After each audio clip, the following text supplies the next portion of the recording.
So we'll start with Lauren and we'll go around. If you could just really quick state your name, why you're qualified to be here to help Kate. Lauren Petrillo, coolest pink shoes in the room. But also, I oversee a shit ton of paid ads, especially in the meta space.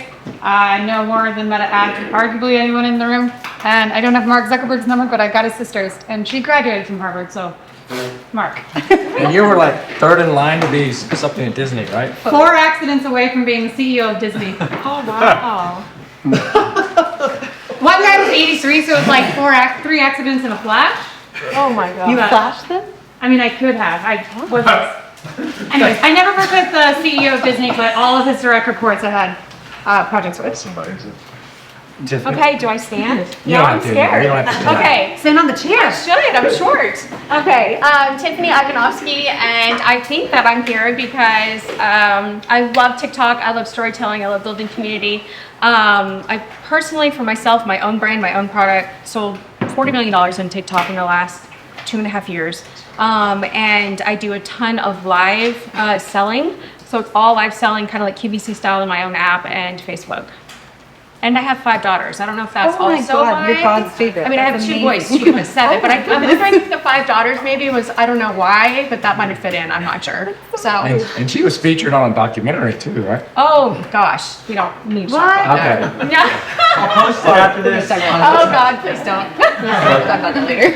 Yeah, I want to see that. Yeah. I've been operating online just shy of 20 years now, across lead generation, e-com, and early days right through to current. Own and operate just shy of 50 million of portfolio on Amazon.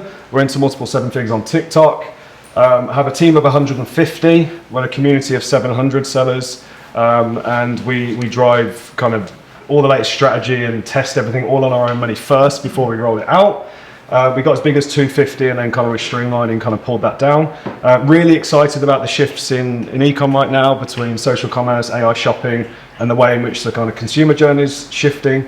And yeah, have seen right down to the P&L a few thousand brands and kind of seeing the trends and stuff. So I'm looking forward to bringing that through. Liz?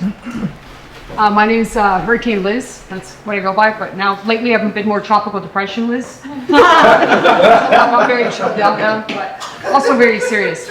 I specialize in selling online and selling pretty much info and people's brands. So I've worked with a lot of high-level influencers like Gary Brecka, Myron Golden. The list goes on, and I help them convert. So conversion is a big thing for me, and I make things convert, whether it's AI, live selling, and or shoppable content. So I'm excited to see what we got here.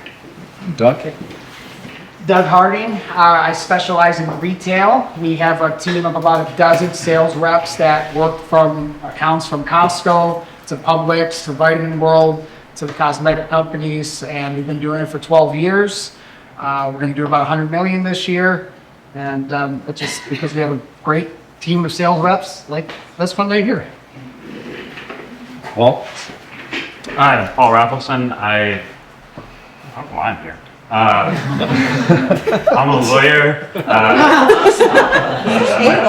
It's because of that's probably what it is. I was just brought in to be pretty chasing the whole thing.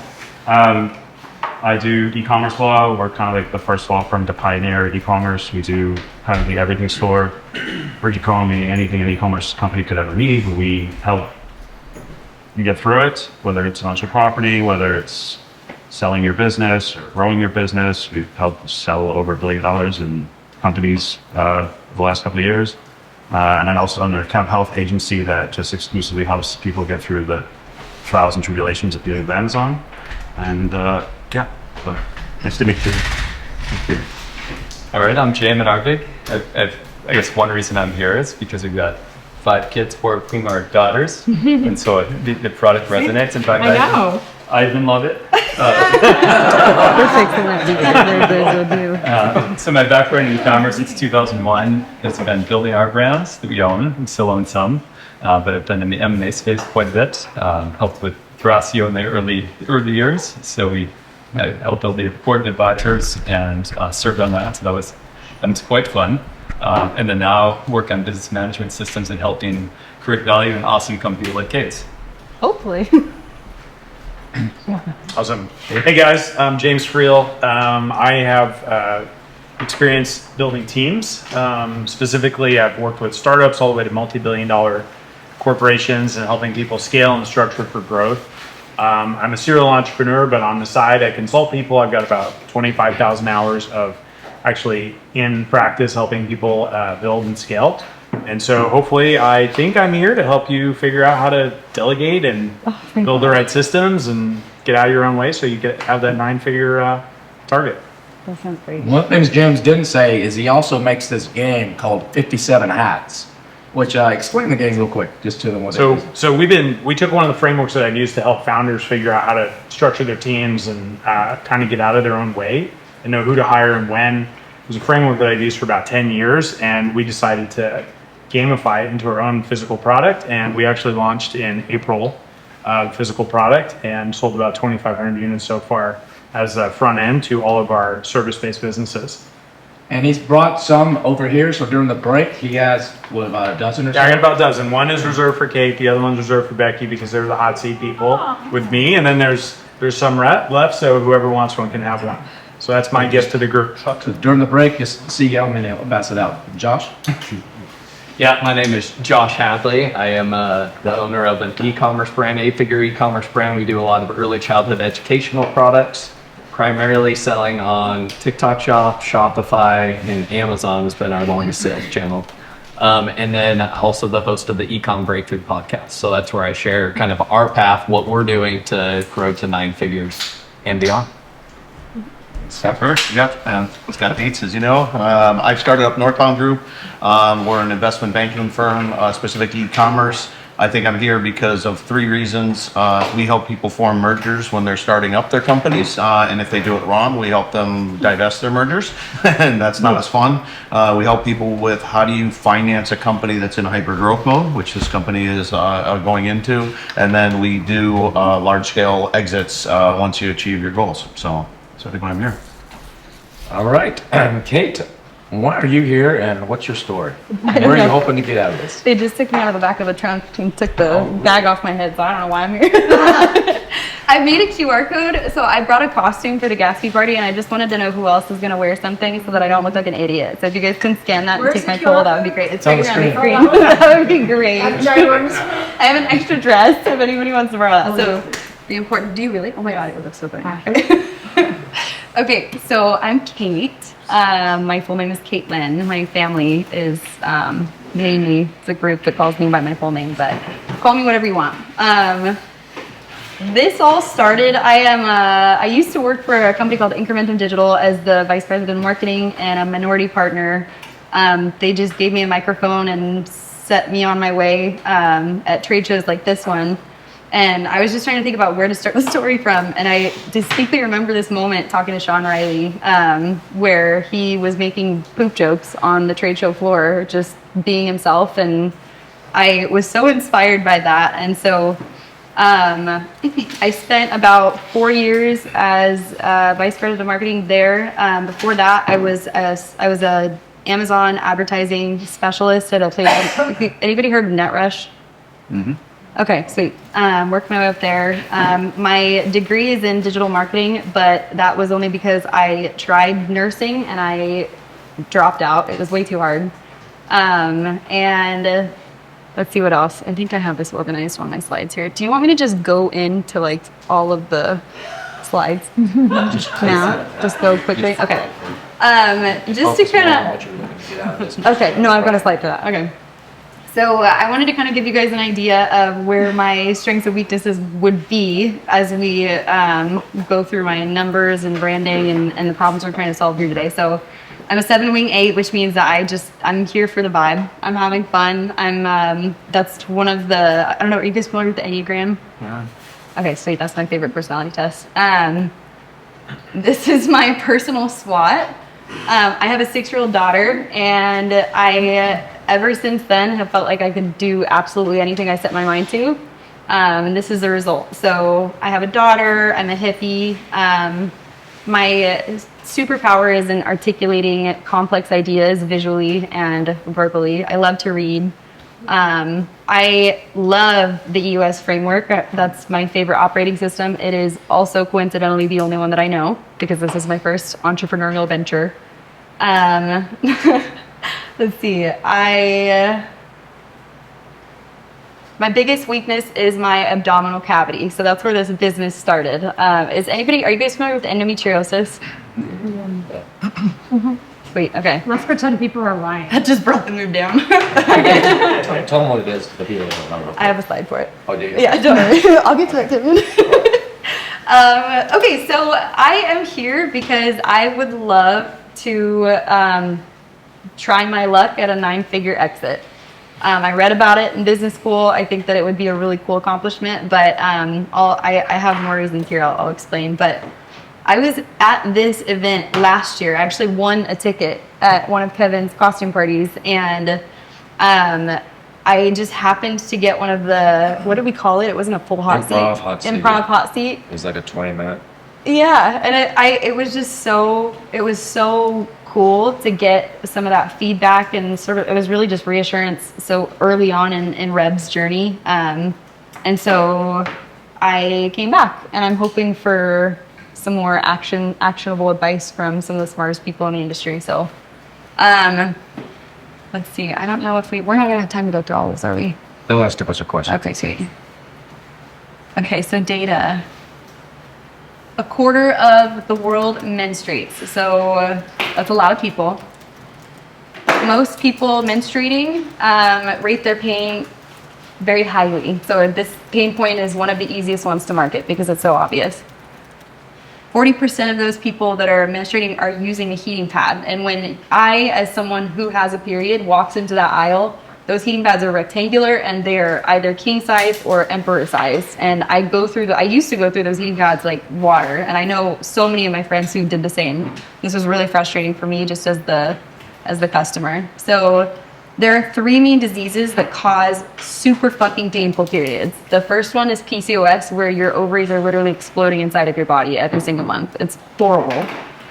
Endometriosis, which is the one that we just discussed. This is where your immune system attacks all of your reproductive organs and fuses your organs together. It's really, really, really nice. And then I don't know a lot about adenomyosis, but this one needs a lot more awareness, so I wanted to include this as well. It does. It really fucking does. Sure does. Yeah. So a lot of people have endometriosis. This is actually my main. This is my main customer right now. The whole reason why I'm attempting this 9-figure exit is because there's no cure for endometriosis, and the research is super underfunded. And it's a dream of mine to contribute to that eventually in a really meaningful way. So here's my solution. I want to help people laugh through the pain. I'm hoping to bring some joy to a moment that's just really fucking horrible. I love branding and I love profanity.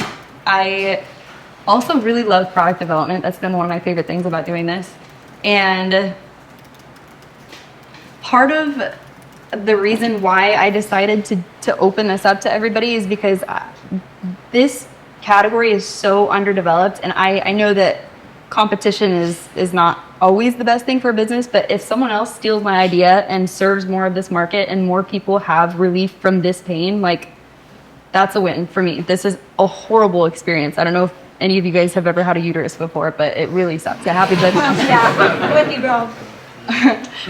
So this is the aisle that I'm trying to build, and my differentiator is I'm trying to sort of rebrand period pain to be your uterus is a muscle. So when you lift or challenge a muscle, you're tearing the fibers, and the recovery is fueled by nutrients like creatine, magnesium, potassium, basalt, all this. What is on this shelf here is what I want to build into my brand. First of all, so that I can get my customers to come back, and also just because this does not exist. If I were to sprain my ankle, this exists for a sprained ankle. It doesn't exist for period cramps. So these 2 pink squares here, we have already launched, or we're doing a limited launch for the weighted. And then we're working on launching a pain bomb next, which is gonna come out in Q1 2026. Okay, so let's talk about that. We're gonna just do some of it. Since October of 2024, we've done just shy of $400,000. A lot of that time we've spent in pre-order mode. Majority of our sales are coming from Shopify. Our AOV is $78. We just bumped the price up because of the tariffs. That was a huge hurdle earlier this year. Refund rate is return rate is extremely low. Manufacturer is excellent. We went through Gemba early on. And then since November 1st, we've been out of stock, and I have 2,500 units on the way, but I think we're going to run out of those before they get here. So those are going to get here in a couple of days. This is my SWOT. So we have a utility patent. Our branding has been a priority from day one. Our audience is super, super loyal. And I'm bringing on a COO over here, Bray, and a CFO, Ben Kravitz. And we're going to hit the ground running in Q1 to start launching some of those CPG products. I think some of my opportunities long-term are CPG products, SaaS, built into the heating pad, because in that moment when they're sitting on the couch, I think that's the best time to track some of the metrics that you would collect for a SaaS like that. And the matriarchy and patriarchy is a joke. I'm not trying to make this political. It's just trying to lighten it a little bit to talk about grants. Then our supply chain is not diverse at all. We are an LLC. I need to change to a C Corp soon. And my current cap table, I'm trying to buy out an investor before we do some rearranging of that with Scott. So these are my ads. It sounds like you guys have seen my ads. So I can share this presentation if you want to take a deeper dive. But awesome. Ads are going really well. It's just I am the biggest bottleneck right now because the creative execution relies on me being able to take pictures of myself that I want to post on the internet and pay to drive traffic. So this is our trend so far. Key metric, this is our TikTok shop so far. I'm not crazy about the experience as a seller on TikTok shop, mostly because there's just no pre-order mode, and every time we go to stock, we have issues there. It just kills our score. PR, we're just getting into that. I just got cast for a reality TV show that I'm headed to Miami in a couple weeks to start filming. And we're gonna get some really high quality content from that. Social numbers are really strong. People love to talk about their uteruses, and I do too. And I found a community that I really, really love engaging with.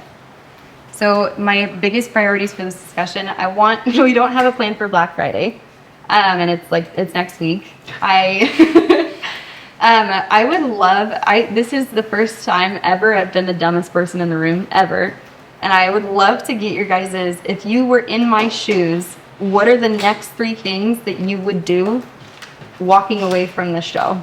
And then I have a very young audience and a very large email list, but my audience is not they don't love email, and I wanna do something really creative with that.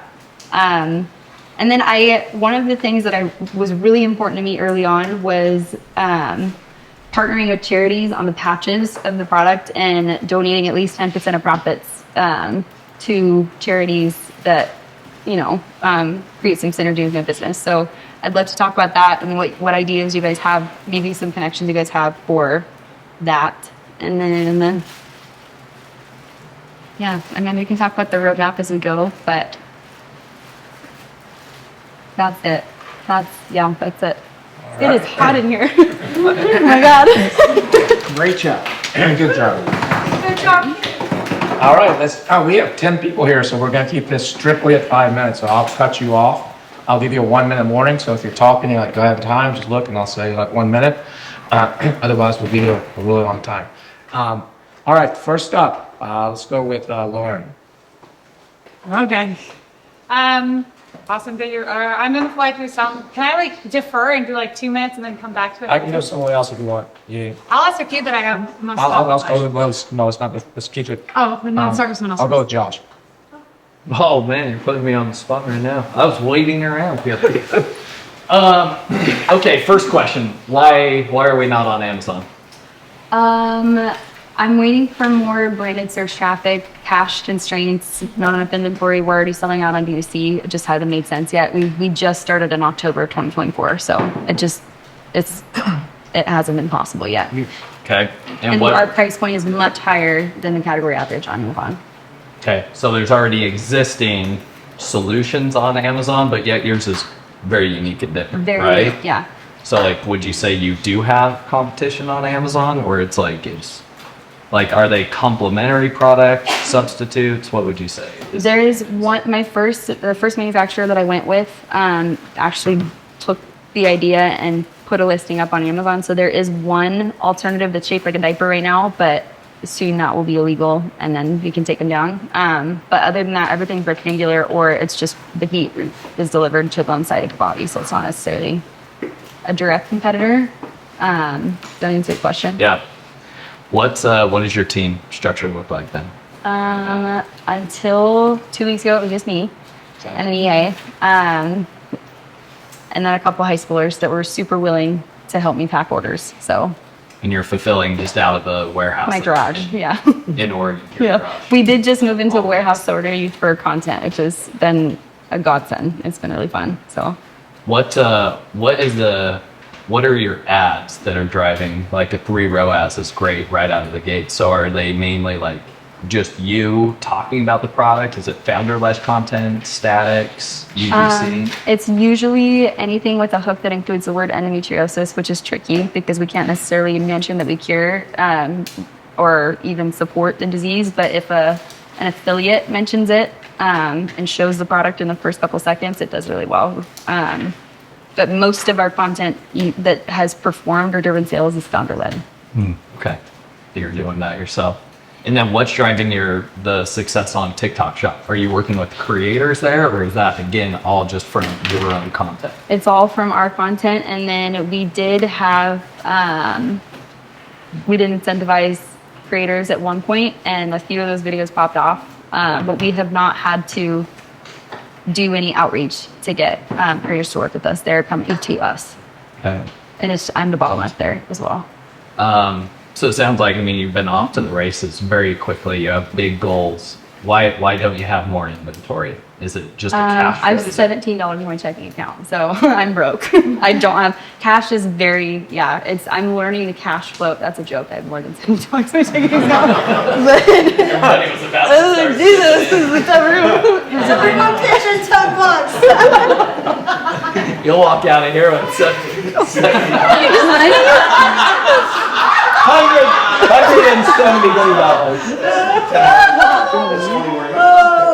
Actually, are we gambling tomorrow? I will take that. Thank you. So, but you have an investor. So what does that look like? What capital do you have available to you with an investor aligned? So I'm trying to keep things scrappy because the value that I need in the business right now is more brain power and execution. And so I'm bringing investors in who have already sort of built out a supply chain that's compatible with the one that I'm trying to build. I think in my head, the idea is that we will use the cash flow from these new SKUs, which don't have tariffs and are produced domestically and have repeat purchases, to sort of increase the velocity of the business. Does that make sense? Yeah. Okay. And then are you actively pursuing, like, you have pre-sales happening? Yes. Right now? Yeah. Okay. Because that should help with your cash flow as well. It does. Yeah, it does. It's just a balance. Okay. And then last one, what are your payment terms with your manufacturers? And you talked about, like, someone needs to align with my supply chain strategy. Like, that's interesting. Rarely does somebody have, like, a supply chain strategy right out of the gate. So, like, what does that mean to you? So payment terms, and then what's the supply chain strategy vision? My payment terms are stupid. I've been trying to get them, so it's 50% on once I order, and then 50% when they're done, not even shipped and in hands. And then what was your second question? And then you said you have a vision for, like, somebody that's an investor needs to, like, align with my supply chain strategy. Yeah. What is that? That is my shelf that I'm trying to build. So I used to run ads for supplements at NetRush, and I've been watching the shelf for years, and these are the opportunities that I think are gonna be the most I guess lucrative. Yeah. All right. Next up, Dan. Good question, Josh. Digging in, You mentioned investor. Let's get real. How much cash you got around here?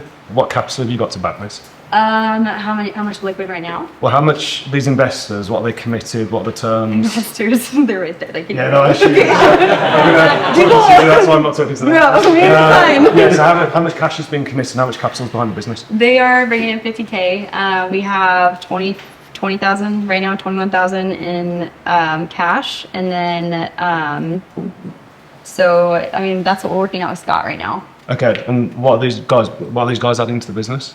They are going to do some of the work that is overwhelming me right now, just to simplify. What's that? Their specialty is in operations and supply chain, and they have products already built out and selling on Amazon and Shopify and TikTok Shop that are on my shelf. So Okay. creatine. I'm just going to push you just so I can use the time. Okay, What's I'm your? gonna cry, so. You said where are the main SKUs manufactured currently, China. and that's on the 50/50 terms. Yeah. And what's contribution margin before ads to CM2? So what's your margin after your fees before you get to advertising? It's been the volleyball. Yeah. Roughly. I mean, 40%. 100%. Okay. And then how much are you spending on marketing contribution right now? So what's your CM3? If I said what's your gross profit after your advertising and your fees and landed costs and everything? So that's what the investors are coming in to help me find out, because I'm done. How much roughly do you think you're spending on advertising? On advertising per month? As a percentage, yeah. So as a percentage Of top line? Yeah. 15%. And then, yeah, ad revenue is about 30% of total sales. Or of the, yeah. Okay, cool. Product pipeline. You mentioned the topical, which is great, and I can't tell why right now, but that's great. How many products have you got mapped out for the next 12 months, 2 years? We're going to aim for 3. So we're starting with 1 for the first quarter, and then we're going to launch 2 after that. Okay. The launch list, how many people have you got on the wait list? Right now, as of November 1st, it's 900. And how many of those have committed orders, have paid something? 900. Oh, they've actually paid for it. Is that full up It's a front? plugin on Shopify, yeah. Okay. And they've committed that you've received the cash? Mm-hmm. And is that the 21K? Yeah, yeah. Okay.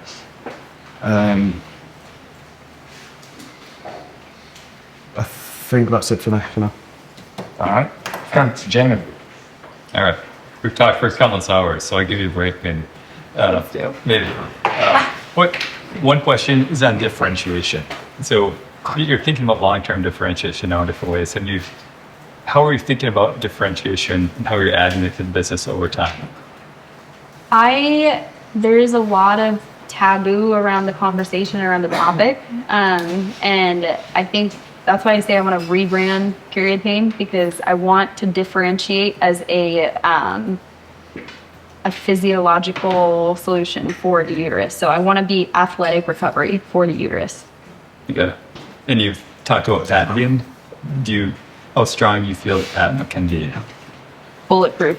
I think I've had multiple lawyers review it. We did extensive research going into it. It's a utility patent, and I have every variation that I wanted to make on this heating pad included in the patent when we submitted it. All right. And you've got big goals. Love it.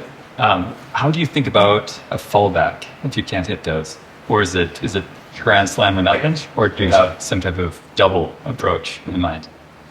I'm trying to diversify with more CPG products, but long term, I think the SaaS is another part of the business that it's not a priority anytime in the near future, but I mean, that's my fallback, or a van down by the river. Like that's, yeah. That's the double? Yes. The van and the yacht? Yeah. Okay. All or nothing. Makes sense. And what would be failure for you and less? We know what success is, but what would be failure?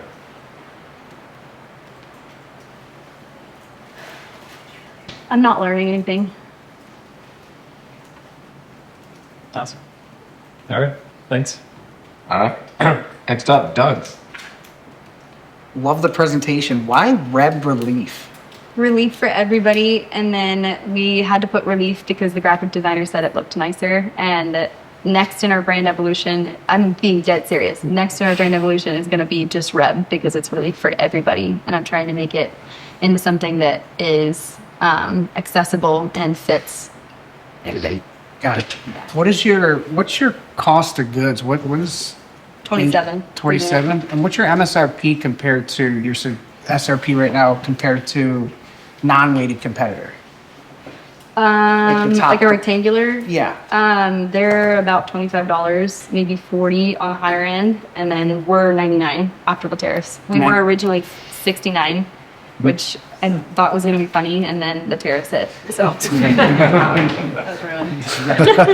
So that's a big thing. You guys got to fix that, right? You got to fix packaging, supply chain. What's the biggest thing? Is it money, timing, wrong manufacturer, no credentials? What?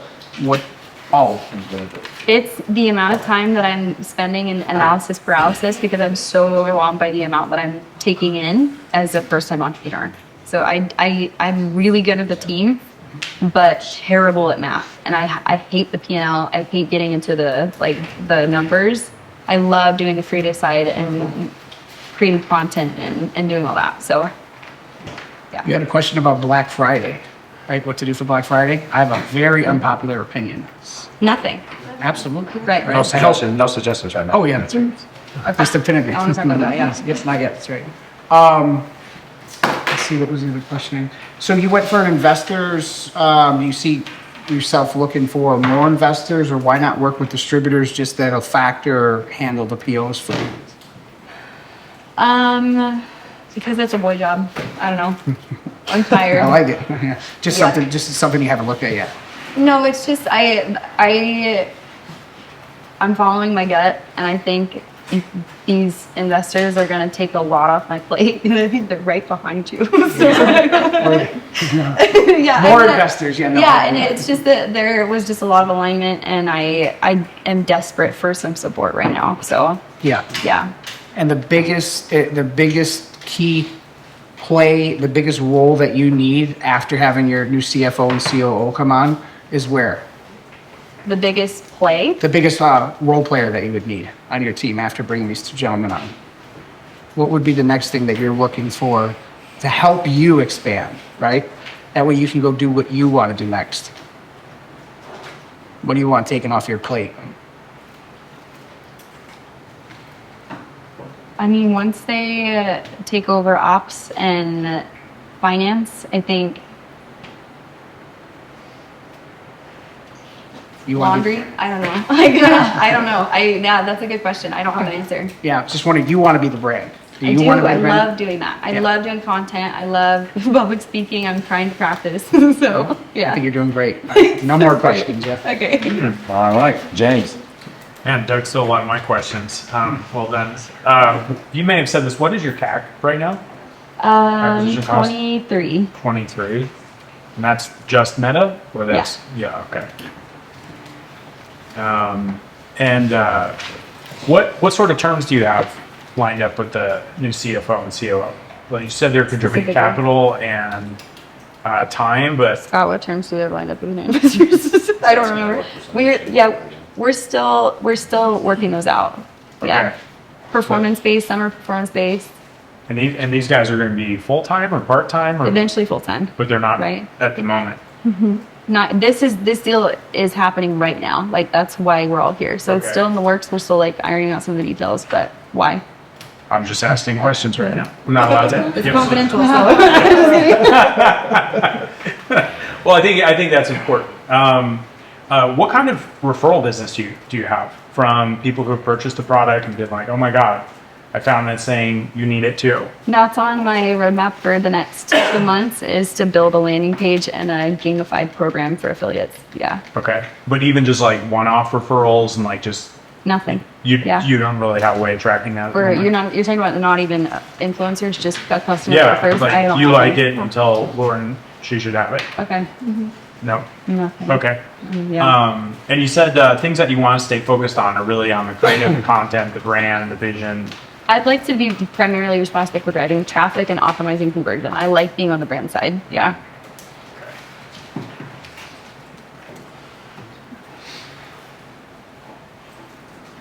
when you said that you've used EOS and you're good with teams and stuff, what's that? Like, what's that history or experience based on? I used to run all of the meetings at Incrementum. I learned with the company, and that was really fun with the cadence, the meeting cadence, and the tool implementation.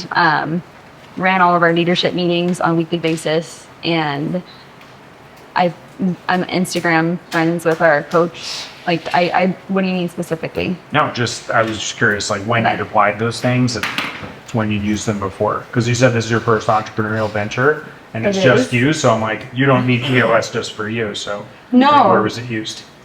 Where was it used in my business? Or No, in your experience in the past. Just that. Just Okay. Incrementum, Okay. yeah. Yeah. Do you like people management? Yeah. You do? Yeah. Okay. That's cool. I don't think I have anything else right now. Liz. You mentioned that it's our content. Are you the only content creator, or is there other people involved, like the high schoolers here? Not anymore. I'm not the only one anymore. I did delegate that, in the last couple months to a girl I used to babysit, actually. So it's just two of you creating content? Yeah. How much But of it is lots of organic versus shoppable or any other form of content? After TikTok Shop, after we ran out of stock, none of it's shoppable. The rest of it's organic, and then we've just started implementing some of it into ads. Okay, so everything that you create is primarily organic content. And it's you and one other high school girl. Yeah. Let me ask this question. So I'm obviously female, so these guys haven't asked this question. I can see that these are like, looks like they're big underwear with a heating pad in them. Yeah, these are the right hands. Yeah, you guys can pass those around. Okay, I So didn't this see is that. the weighted SKU. It's actually, I like the weighted SKU better than the original. That's the right weighted SKU. So does it like charge up or heat up? Is that how it works? Yep, it plugs into the wall. Yeah. Okay, because I saw it here, but I was just trying to figure out what it is. Have you ever tried to sell this with the live on TikTok? Yes, And and it does really well for follower growth. I'm not executing in a way though that has gotten me any traction. Which platforms have you done the live on? Just TikTok? Just TikTok, yeah. And how well did you do, and how long were you on live? That was January of this, maybe March actually. Yeah. It was And some time ago. how long did you go live for? A couple hours. And it was just once? A couple times. Like I would go live for an hour at a time at first, but then like I would watch movies with it, or I just kind of experimented with it. Nothing super strategic. Why did you stop? It's too much to do. Yeah. And all you did sat there and watch movies and answered questions, or I did like the Severance finale and like like just random stuff like while that. wearing them? Yeah. What kind of revenue numbers were you seeing? From the lives, nothing substantial, but there was a lot of halo afterwards. Okay. Did you ever reanalyze the data to see what was happening in terms of people coming in the room, or? Nope. You mentioned that you've done, I'm sorry, have you ever tried to have anybody else go live other than yourself? I have a couple of influencers that like friends of mine that just do it for fun, but we haven't met and talked about any of the analytics or anything.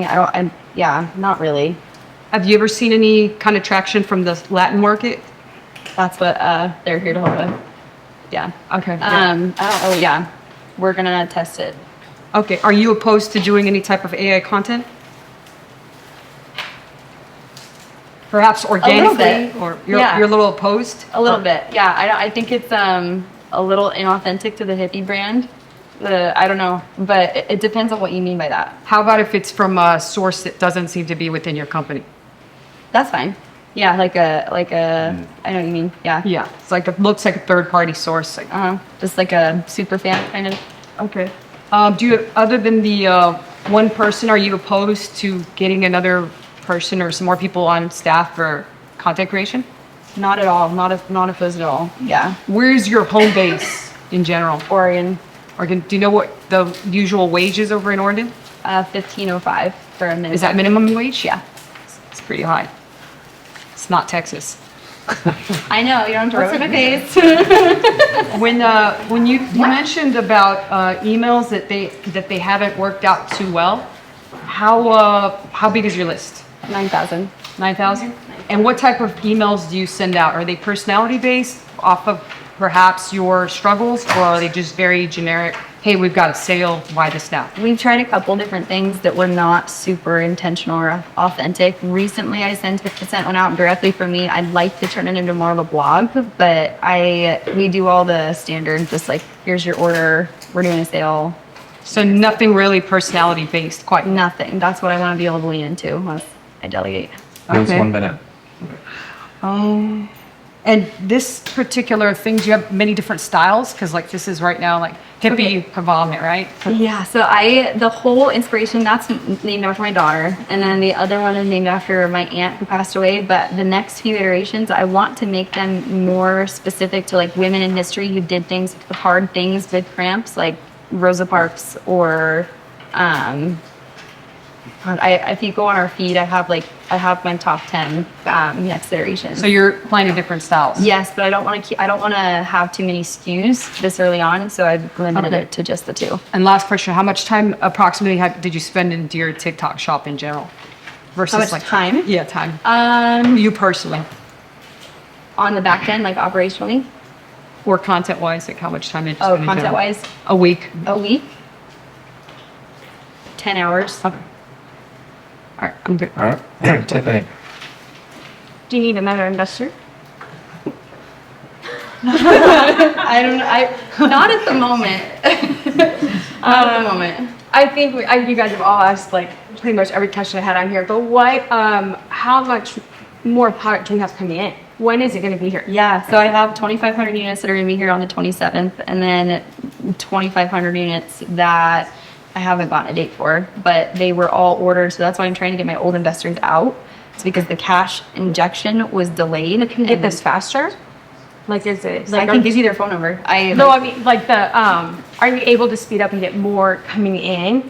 Do you need maybe a different factory, or what's it's been the cash that's kind of kept it? It's been the cash, the hurdles, I'm the bottleneck. It's been a multitude of things. But we could speed it up with more cash. I'm just trying to temper I like to bite off more than I can chew. And so I'm trying to temper that instinct with But you've had to stop sales on TikTok basically because you just ran out of product. Yes, yeah, and I was learning how to fulfill orders, and I have a really, really big violation right now that I need to fix. Okay. Yeah, That happens. Does it? Okay, good. Okay. You guys, everyone's asked so many questions. I think it covered the list that I already had. So. Oh, Hey. Hey. I didn't know a lot about endometriosis until today. Today's my endometriosis kind of awareness day. Problem is you can't say it. Say what? Endometriosis. No, we can't. Yeah. Yeah. How are we going to get around that? How are we going to get to that? That's a bit You're of gonna a make work. some friends with the FDA. I don't know. Yeah, you're a bit of a fire starter, to quote Prodigy, aren't you? Yeah. So our archetype, like our brand archetype, is the rebel, and so I know 100%. as a lawyer, I know that's a little scary, but like I want to push those boundaries because it's really frustrating as someone with endometriosis that I can't find solutions for the pain. Reminds me when New York introduced the tampon tax. Yeah. That was there's a viral just outcry against it, and it's Yeah. sort of one of those things. Like, is it just that plain bloody obvious that you need a heating pad for endometriosis? Is it like we don't need 1,000 studies on this? Like, it's just like this is known since the dawn of time. Well, they just started including women illegally in medical studies in the 90s. And so they haven't made it all the way around to endometriosis yet. And so that it's so understudied and it's so underserved medically, and the diagnosis takes almost 10 years on So average. it's just almost discriminatory, like that. It's awful. Yeah, Yeah, there's a huge audience. There's so many sub accounts on Instagram. So there's an and opportunity to TikTok. sort of lobby the FDA. So I am as a friend. rebel. Yeah, but no time. Yeah, that's the problem. Time, you don't have to do it yourself. I mean, you have a platform, sounds like, so you have a great way of riling people up and getting them mad. So like that could be another solution right now. Just Sorry. the questions. Could you do that? I would love to. He's a lawyer. Answer the form of a question now. That's right. Okay, so that's interesting. So FDA factory, have we done any of that yet?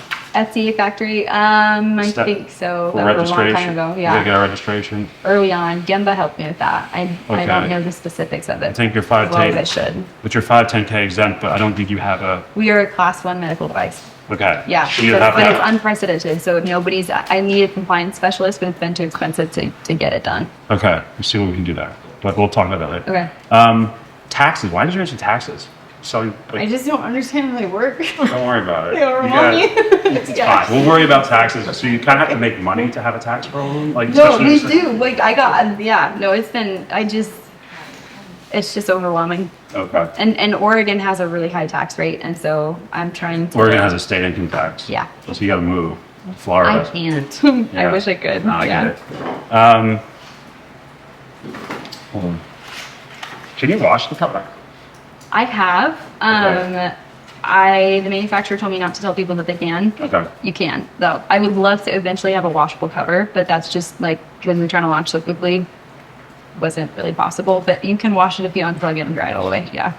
Okay. Tell me about the patent real quick. Like, what's the technology? Is it what's the patent effectively doing? And what's It's on a diaper-shaped heating pad for period cramps and Okay. any variation. So portable, weighted, moist heating pads is also another big opportunity, but there's just a lot of like if we choose, instead of doing coil heating elements, we can do graphene, Okay. like any of those alternatives. right now? It's just traditional heating elements. We're not doing infrared. We're not doing anything that's No.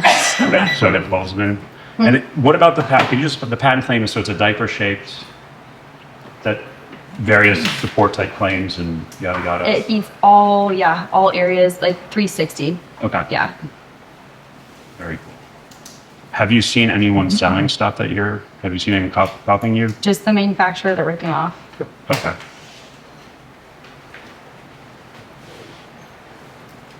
Okay. What? Let me see. I think I'm. Corporation. Is that because you and Scott? I need to roll my 401k into business, so we're gonna use our jobs to. Oh roll it in. shoot! That's yes. Okay, got it. Yeah. And I have a warehouse too, and someone said that was good. Having a warehouse No, to have a C corp or warehouse? rent a warehouse. Yeah, I mean, cost segregation, like that's like that one was solution. No, that's not a solution. I don't want to do that. So, sorry, yeah. I think I'm good. Yeah, so thank you so much. All right, Lauren. Yay, okay.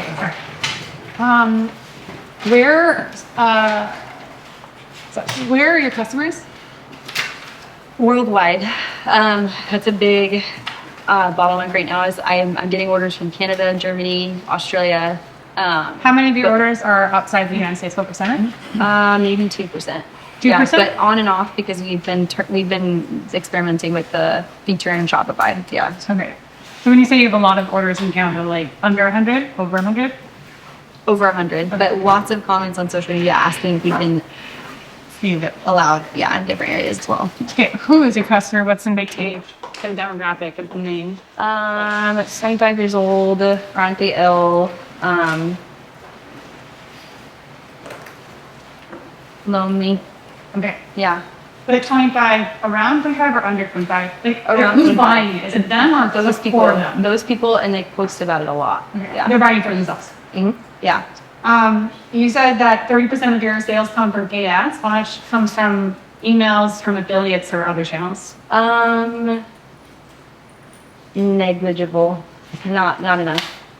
So where is your main, if 30% is paid ads, where's the majority of your sales going from? Just organic social. Okay.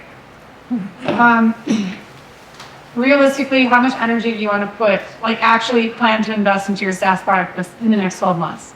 Next 12 months. What percentage of my energy that I'm putting towards the business? Yeah. Of your business energy, how much do they actually want to invest into SaaS? I haven't decided yet. I'm not sure. 10. Okay. Who else is, we're the biggest names in this space that are rebranding period pain. There's the menstruation crustacean.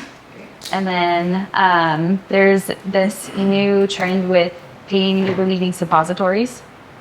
And there's not really any brand name that's approaching it from this angle yet. but there's different solutions, and most of these businesses are built on an idea like this, and then they release a deconvoluted product. Okay. What brands do you that are in this space for similar solutions for the PCOS? Are your dream partnerships? What brands and rigid partnerships? 19. Okay. What celebrity is the loudest on the endometriosis?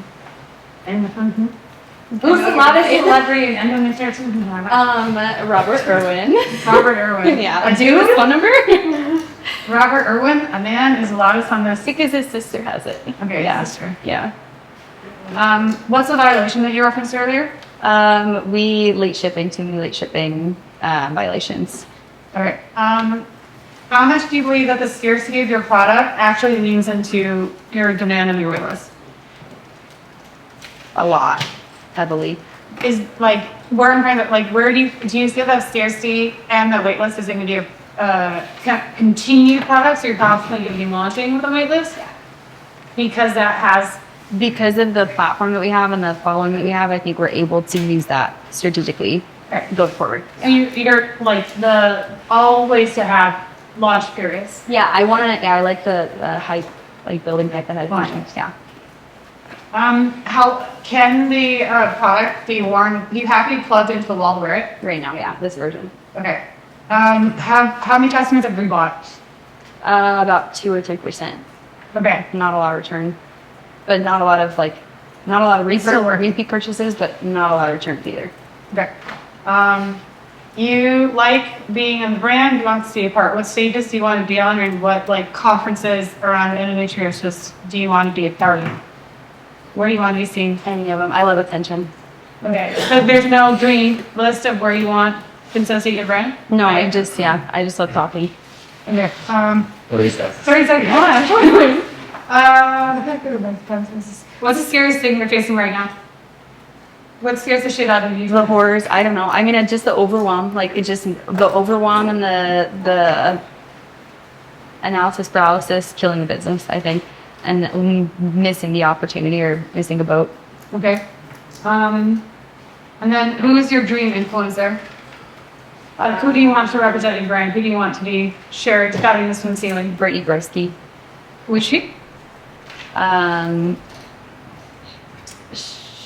You should look her up. she's a podcaster. A podcast. Yeah. Okay. And then you talked about your content styles. What about sizes? We just put another Velcro thing on the back so that we can have a one size fits all, and then we have extenders that are coming in this next shipment as well, so it can be more versatile. Additional Velcro made it for smaller people, or okay. Yeah. And then the extenders. Yeah. Okay. Okay, that's it. What's up with it all? Long. The bomb. What do you mean? What specifically? Why are you launching that? When? Why? Why? It's complementary and it is natural and it works really well. It's meant for muscles, and so if you put it on your belly when you have cramps, it works the same way and relieves the pain. So, Well, I've asked you about 3 hours of annoying questions before, so 5 more minutes. No, I'm not. If I'm thinking about the price point of this product 3 to 5 years out, if that's when your exit is, what's the potential commoditization risk compared to what you're selling it for? High, and I've considered launching my own competitor a couple times at a lower price point. And is there a sub-niche strategy towards growth, or do you see always marketing to everybody going along, or do you see different sub-niches that you would dominate subcategories and still get to a large number, but doing it by different pockets of either demand or audience? How do you see subcultures or sub-niches kind of fitting into the strategy, if at all?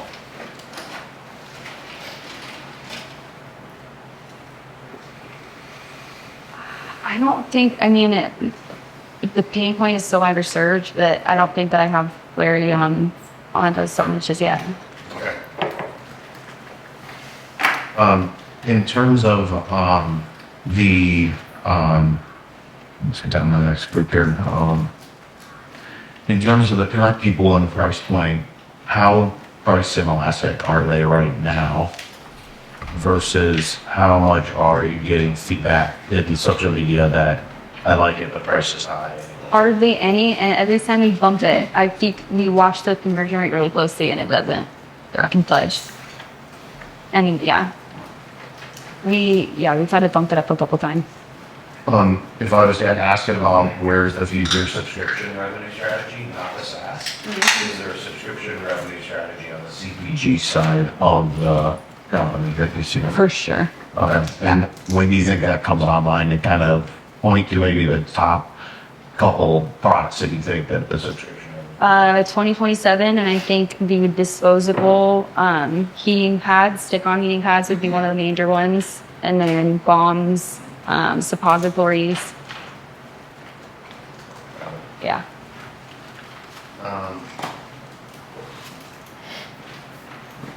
If I was to ask you where you would want a flywheel to be in the business in 3 to 4 years, where growth is getting more growth, where you're starting to continue to tell it like this, where do you think that the flywheel would exist? I think the SaaS. All right. And when you say SaaS, what are you envisioning the best software does for the audience? Hormonal testing, heart rate measuring, body temperature, fertility. Yeah, like a loop band for your Gucci.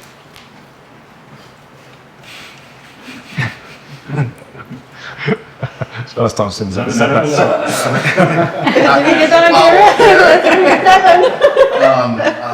And then the additional products that you're pursuing, what percentage of them will also have patties in them and what percentages of them will? In other words, is this the only utility app, or how heavy are you pursuing that throughout the product? As much as we can, and I'd like to get a couple of molds, a couple of patents for the molds that we would, as we start developing the SaaS, so that we can have a premium interface and a controller. All right, we have time for 3 follow-up questions. Does anybody have a pressing follow-up question that they'd like to ask? Can I poll the audience?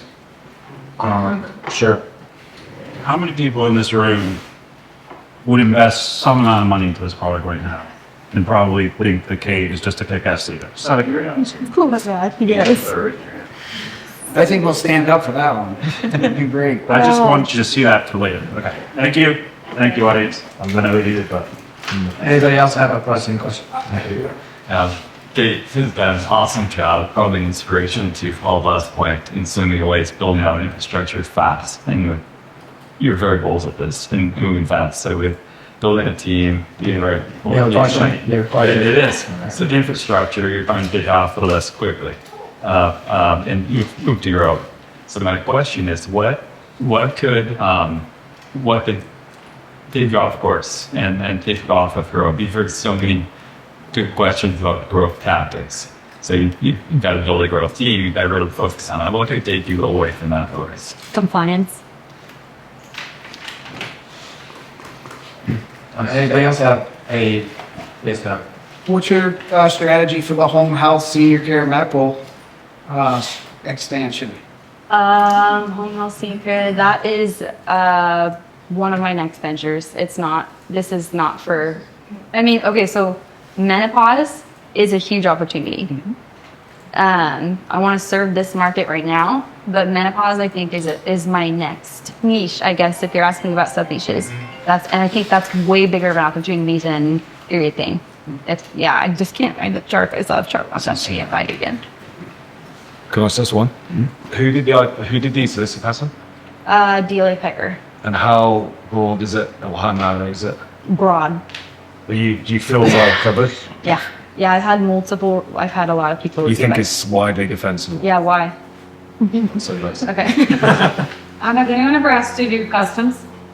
Like buy for this or like a custom for a practice or anything? Have there been any requests? No, I've had people suggest that. I just haven't come to distribute. No requests that were legitimate, no. You pull up. That's all this do that. No, that's his brother. Is it? You mentioned 25, and forgive me, ladies. Does this happen when you get old? Like, what's the upper end of this thing? The pain, Who does this affect? Who does this That's a good affect? question because so once you reach perimenopause, it's the opposite problem. You don't want heat, you want to be cooled down. So That's this what can they're start- It's perimenopause.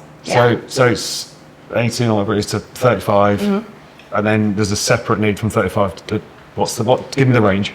35 to 55. It is perimenopause. Menopause is 55 after.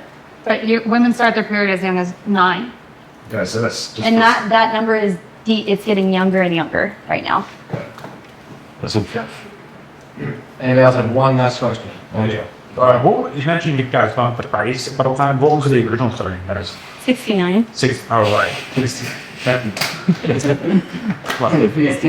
that's what period. All right, we're gonna take a 5-minute break, and then we'll be back in here to do solutions for her.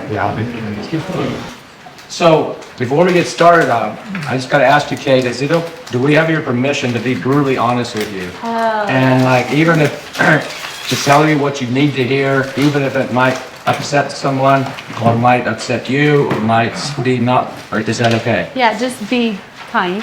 But Okay. yeah, honestly, it's fine. Honestly, it's fine. All right. So the way this, Profanity is encouraged.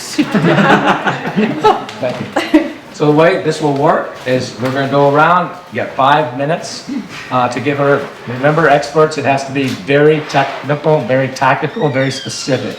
No general bullshit. It has to be stuff she could take from here and put into implementation and action starting next week. Remember, we had, I don't know if Palik's in here, but is she in here? She's not in here right now. She was in the first one. She was doing $1.5 million, and now she implemented. She took very thorough notes, and she went, and now she's on track to do $5 million. So that's what we want. Give her that kind of advice, no bullshit. And Dee, it's okay to be honest, or however you want, whatever you want to do. All right, we'll start this off 5 minutes each, and at the end we'll do a group little thing like we just did, and then we'll wrap it. Is there anybody that absolutely wants to go first? Liz. I think first and foremost, you said that there was 3 things. You said you wanted to know 3 actionable things that you could take away to be able to like go away from this and be able to do them. So I'm just going to give you those exact 3.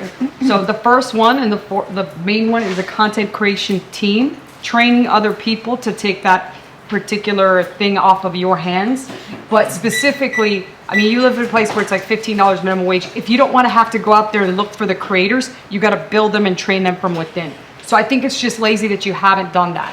And on top of that, you should focus on live selling yourself, because if you're just really sitting there with this underwear on, having to watch TV and selling that way, you should continue to do that. But you should actually take that more serious. The thing about live selling that most people misunderstand is they think that it has to be this huge production. But the reality is all you gotta have is a phone, a ring light, and a 3 to 4 minute script. Because guess what? People aren't gonna last on that thing longer than 1 minute. If you can hold them past 1 minute, you're doing something fucking right. But here's the thing.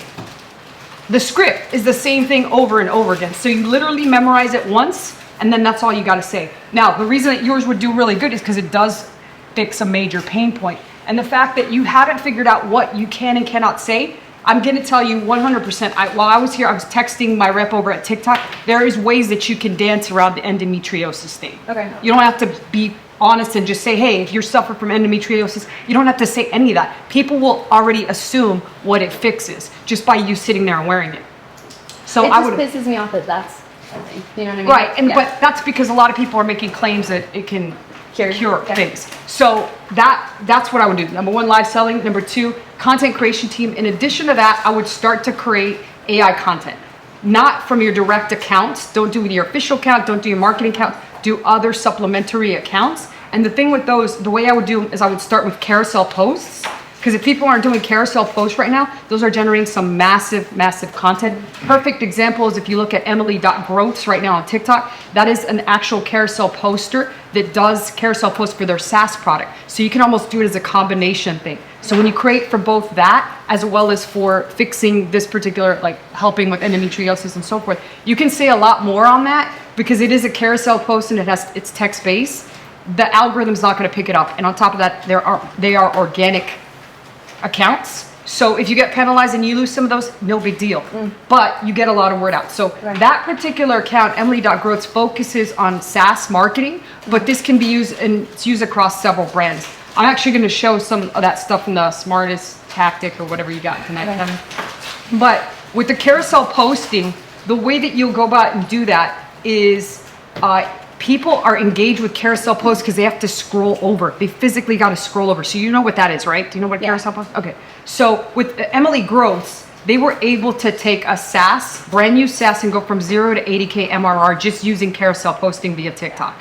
So that was all organic. And with those, you can easily load up, create some sort of bot or innate and workflow, which we're going to hear about throughout the rest of the weekend, to create those for you and post them automatically with something like Lotato or upload.post. There's a lot of different things that you can utilize. So there's like even some Chinese systems that Howard uses, like Quasi.ai, and you can literally do all this and have hundreds and hundreds of accounts. And here's the thing about TikTok. The beautiful thing about the TikTok algorithm is it's instant traffic. It's not like YouTube. It's not like watching paint dry. Yeah. It's quick traffic. Even if your content sucks, you'll get at least 200 views per post. And pretty much it's just a math game after that. It's a math game. And I know it seems overwhelming, but this is why you hire one smart person to do the N8N workflows or to do the bots and to do that kind of stuff and then do it all for you. Because really, once you set it up, it becomes set and forget, and some smart person is the one that like handling the whole operation. Now you can go into more advanced. You can go into more advanced AI content creation, but you'll see that throughout the weekend. Like I'll cover that specifically with Leo. But the last and final thing is, I can't read what I wrote here.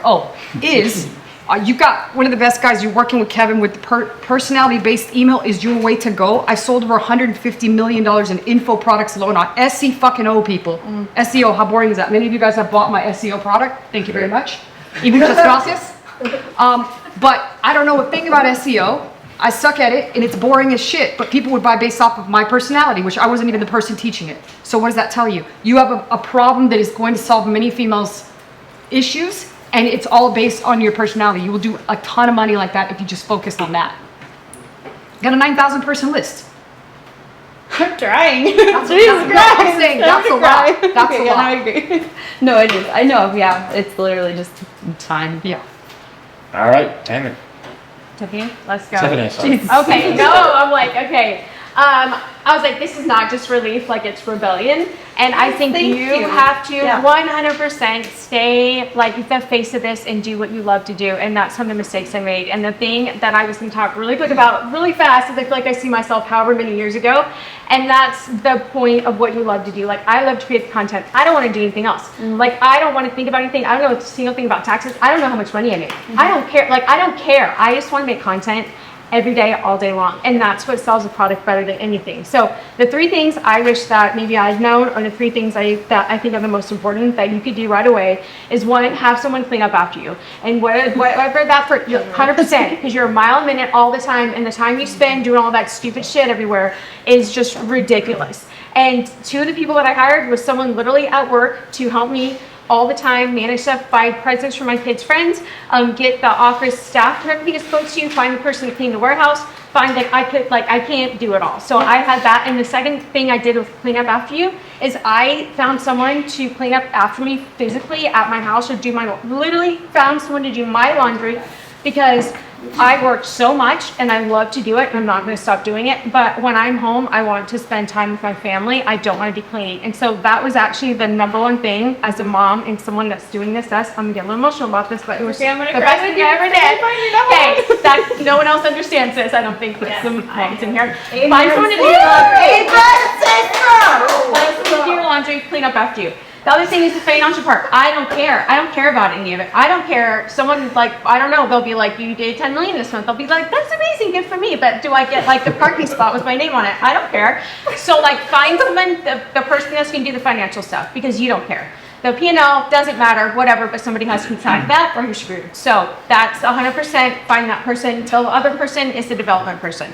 You're going to have so many ideas and you're throwing them out all the time, and you know what you have to do. But that development person, I would say, was the person you also have to have that can go and track it down, find the whatever parts of it, the fabric, whatever it is that you need to all make that happen. That is like the way I see that. And what I wish I would have done a number of years ago is find those specific people.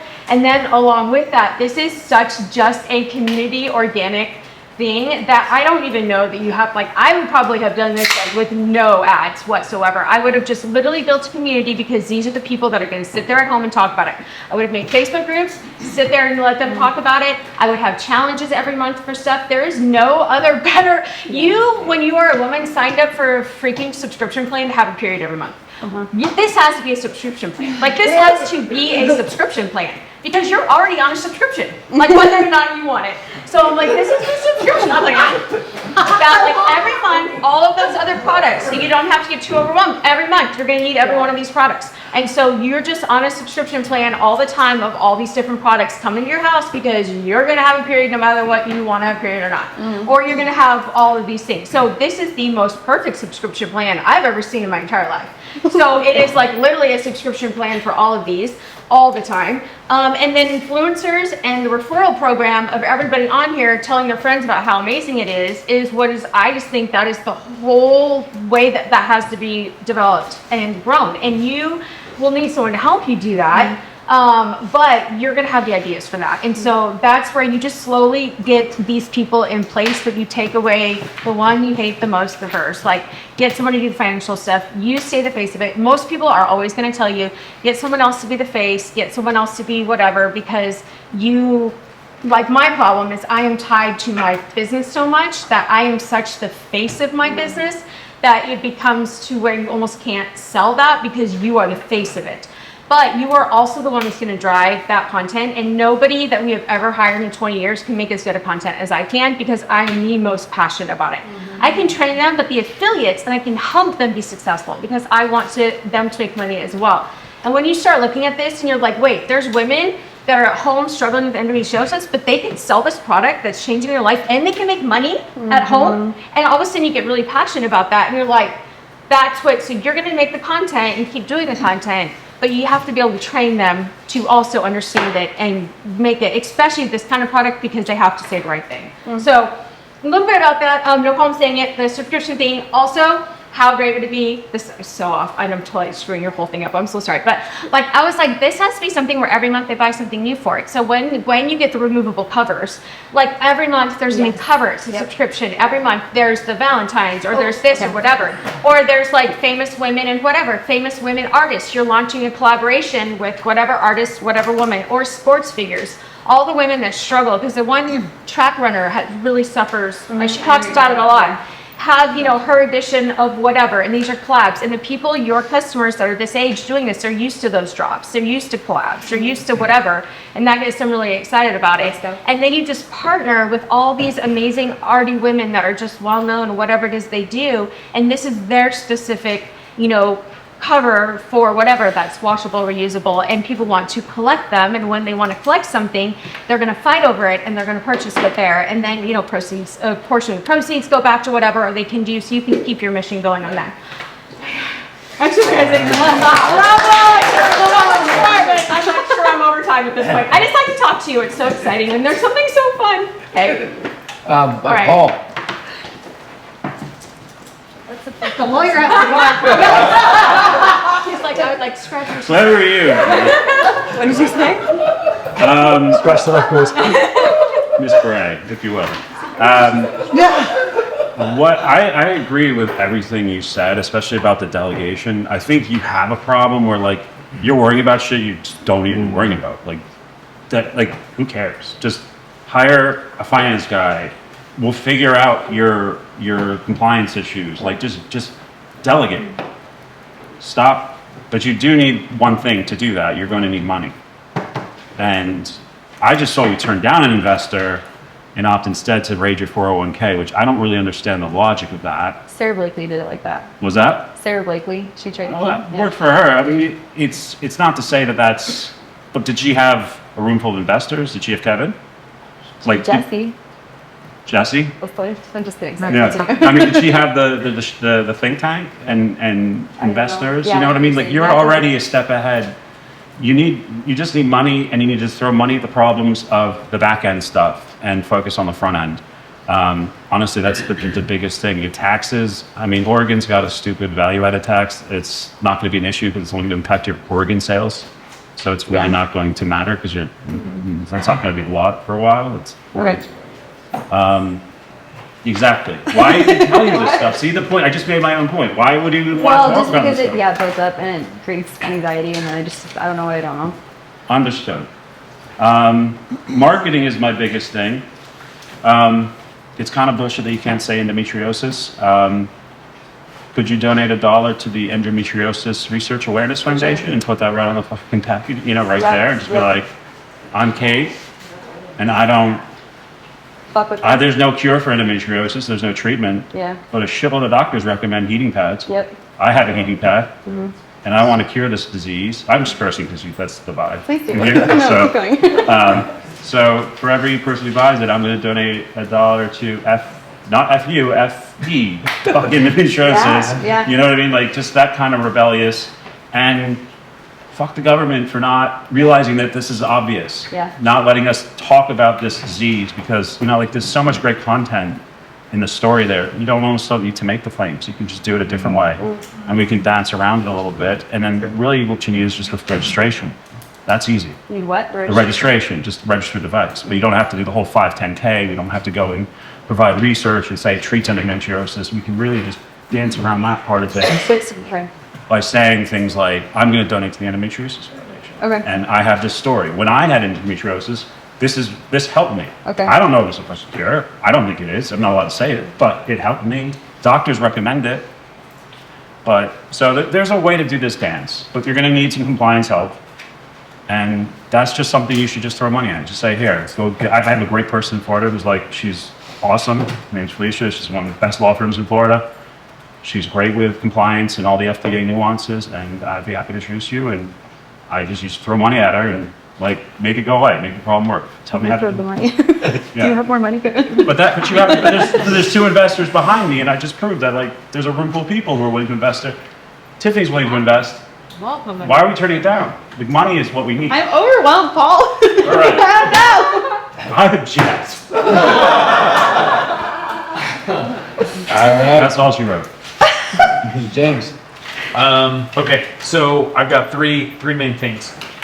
The first is, this has been largely a product conversation, but I think product is like the lowest form of this conversation.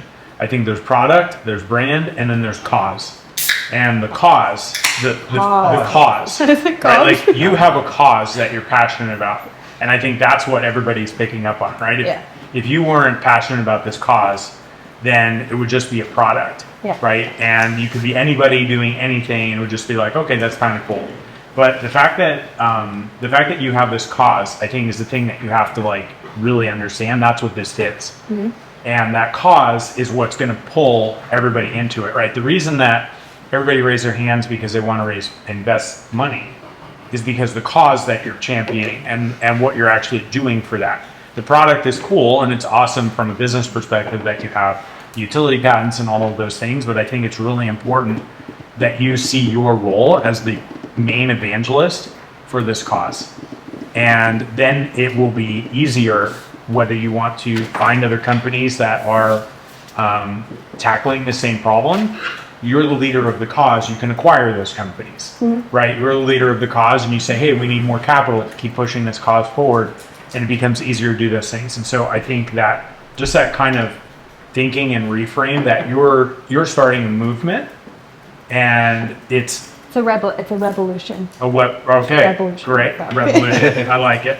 But keep that top of mind. So then the platforms and the stages and the interviews that you're doing need to be about that, right? And then it also happens that you have one product to start.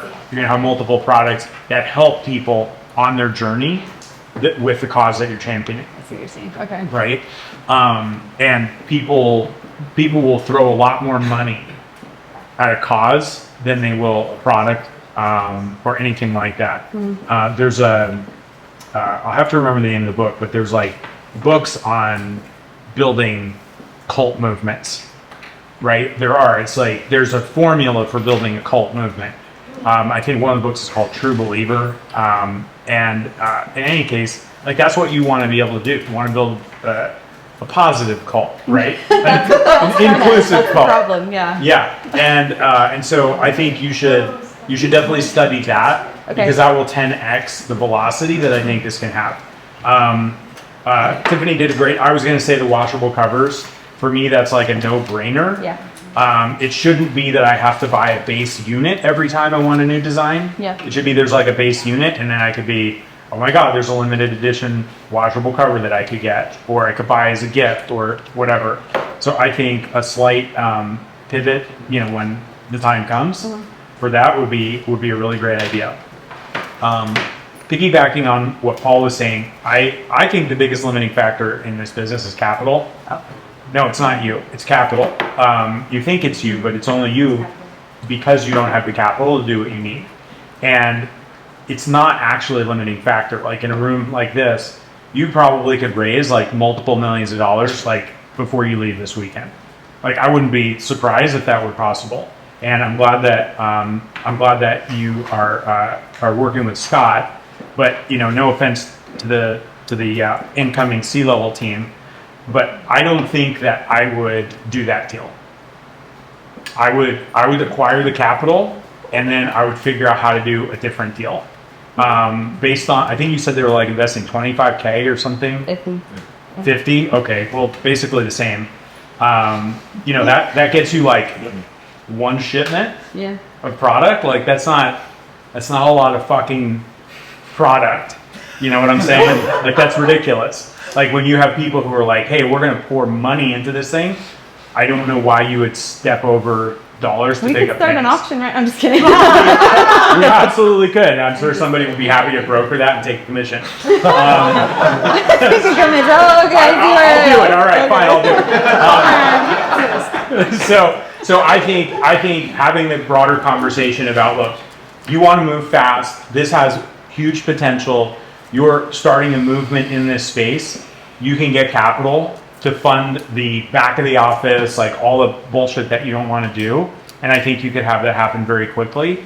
And I don't think you have to come up with any kind of like creative terms for getting like fractional person and this thing and that thing. And like, you could just go all in, right? And get the money that you really need. And then the last thing I'm going to say is around team. 1 minute. I think a lot of businesses that I've worked with and that I've seen are too quick to hire C-level positions. Hiring a C-level position early kind of hamstrings you if the business is at 10 million and the COO who got you from 1 to 10 isn't really the CEO who can get you from 10 to 100, like, and they happen to be a shareholder as well, that punts the problem further down the road. And I think you probably, if you get the right capital structure with just some financial investors, I think you could just pay really good people at an appropriate title for where the business is. And then potentially they get promoted to, you know, directors or VPs or C-level as the business grows.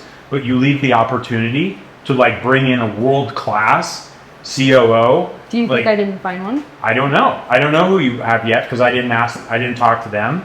But I think a world-class COO is probably something that you don't necessarily need today. I think you just need somebody who's good at operations, like helping you get shit done. And I think you're probably overpaying for that title and the position that you're pulling that person into. So I disagree. That's fine. Fuck off. As long as I can broker the auction, I don't care what. All right, Jim.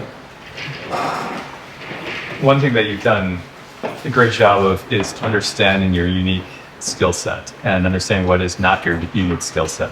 And so you said brand ambassadorship is really where you want to spend your time. You also did say, though, that traffic and conversion is as well. You enjoy that. And while I can see you could probably do a great job there, it seems like you can 10 times your impact by spending your time on brand ambassador work. I'll go to some things on team. I know so far we've talked more about the infrastructure team before today. But right now I think we're starting to talk about growth team, right? And so I think some of the thoughts that we'll share, I fully agree with. Some can help with content. It can't just be you, right? Some can help with product lead, and maybe you've got that truly focused on product roadmap and working to that, owning that product space. Traffic and conversion also. You can still be involved. You can still give ideas, but someone that can own it and do all the little stuff. Did you want to say something on that? No, Okay. I agree. All right. And then an EA for EA. I think I would agree with that. Just give me your style. Just make sure you've got good coverage on that and getting rid of all of this stuff. So I think that makes sense. Another thing I don't think is brought up is the advisory board. Partly, I think actually I believe everyone should have one. You need prospectus and coverage, of course, yes, but I think particularly for how you're describing some things and how Paul and others have talked about, where you're just going to move things to other people, which is good. You should. But an advisory board can really help in multiple ways. It can help train those people. It can help watch over those people. It can help support people, like all those things that you won't be able to do. You're not interested and you don't know how. So it's awesome if you can lean on and support people that do have those areas of expertise. And you've identified some of the things you don't have. So just make sure your advisory board is filled with those people that have those things. And they can help. Almost like a fractional C-suite, right, of humans. We talked about the AI as well. So we talked about right now mostly humans, but similarly with AI. AI is supporting each of those things as we discussed. The advisory board, the C-suite, and all those. And the broader team as well. I wouldn't be afraid of AI to help you with content, as you and Elizabeth talked about earlier. I think you can scale so much faster, and you can still filter out what part is what you need to add to it or change to make it authentic. But just the scale that you're talking about, I think that's going to be huge. One more thing about systems. With anyone, it's super critical to have business management systems in place, right? So you've got your vision, personally, it's company vision, strategy plan, resource plan, all these things that cascade. And for you in hypergrowth mode, you're going to have to be that much more disciplined than most people. And you're going to have to surround yourself with people that are that disciplined, right? And another interesting thing about that, with how you're trying to grow, you're going to be changing fast. So maybe a common sequencing or frequency would be quarterly planning. Someone you might want to do 2 or 3 times per quarter based on what you're looking at. So something to think about when you're really going that fast. Just couple more quick things. One is for your team. I think you can expand your team too outside of your employee base with partners. And I think you're going to have lots of willing partners with a cause. I think you can get partners that are only charging based on durable cost. There's a variable cost model. Okay. So I think that does some of the funding requirements. I think you're going to get a lot of help. 1 minute. So the last thing is on community. It's already been brought out as well. 100% agree. I think that's so huge. When you're talking about getting people engaged and excited about your product, I think you can. I don't know if you look at Kickstarter and some of those things. getting people to buy in. And I do the pre-orders. I have pros and cons of pre-orders, but I love it. I think you can embrace that in the right way for what you're going after, and probably just to build the community up. We got banned on Kickstarter early on, so. All right. Well, keep trying. Embrace the community though, because everyone inspired about you. UGC, referrals, all these things. Yeah. It's awesome. Okay. All right, done. All right. So let's do the first things first. We have to get our price down. Yeah, the very first thing. I agree. I like your initial price point of $69. $99 is never going to make it in the retail space. It just isn't, not at this point. And people, how do you do that, right? You need money.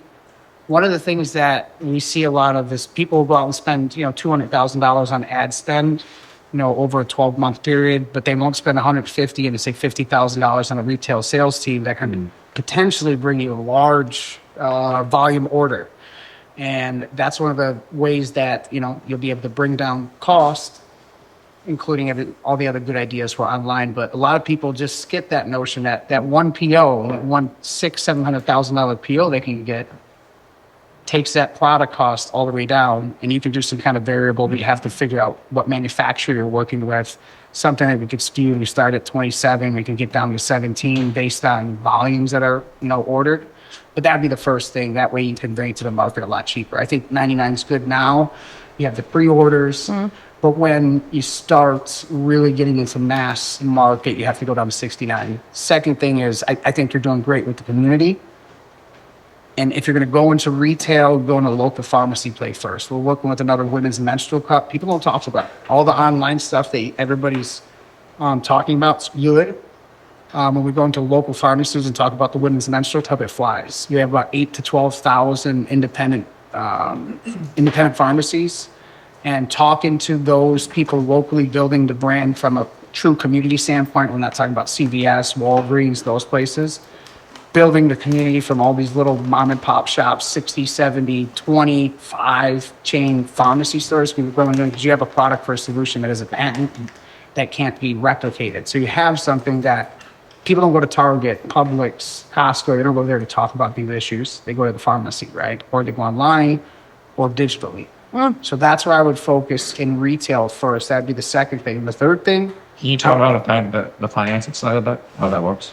For the financing For, side. for the big POs. Yeah, for the big. Because you might be worried you have We could talk about this after. Yes, sir. No, it's great. We were able to put together a distribution network. We have 5 of the largest distributors in the retail industry. All of them offer our brands financing, whether it's a Costco PO or Safeway PO. We have built-in factoring or financing for everybody. Usually runs about 3 to 5%, but it's all in-house. Luckily with us, it's guaranteed, or if you have, meet some metrics, but that will get anybody over the hump of, where you need to be, especially with it not being a product that expires. There's not too many iterations.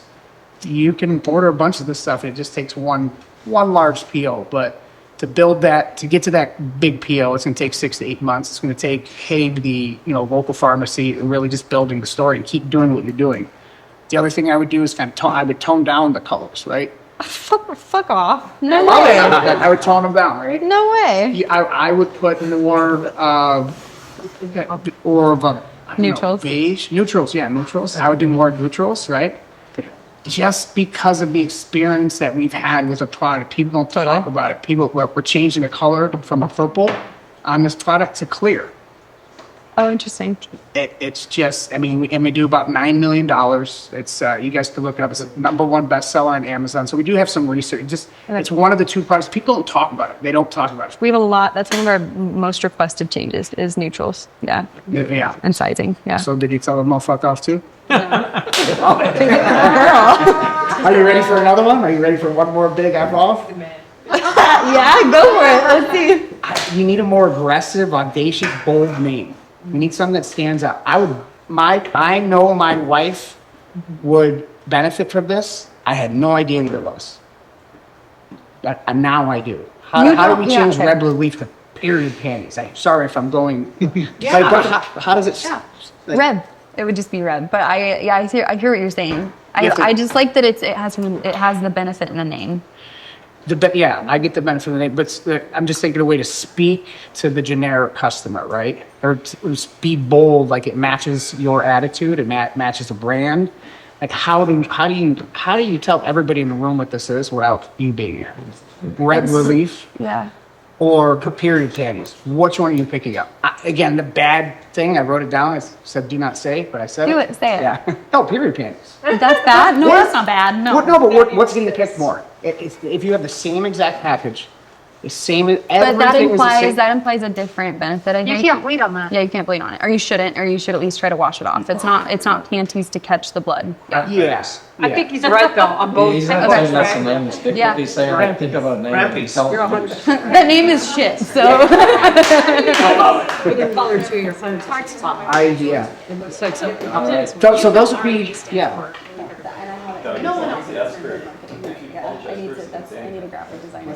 All right, Lauren, it's your turn. My turn? Your turn. Okay, I'm gonna give you the bad first, and then the wildly crazy, Please do. you can throw it. Okay. I love that you know some the crustacean thing, but there's a lot of other brands in this space. In the aisle, the period aisle takeover. I believe it. And there's massive influencers. Jane Fonda and Sofia Vergara, the first 2 that come to mind, that are aggressively tackling the lack of solutions. So I would just say that if you have time, one of the first things I would do is look at who's already more aggressive in this than you are and who's lacking the passion or who would benefit from your passion power up.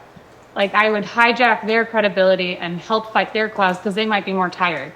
or they've already done all the TV show circuits and they're ready for the next generation to take over those conversations.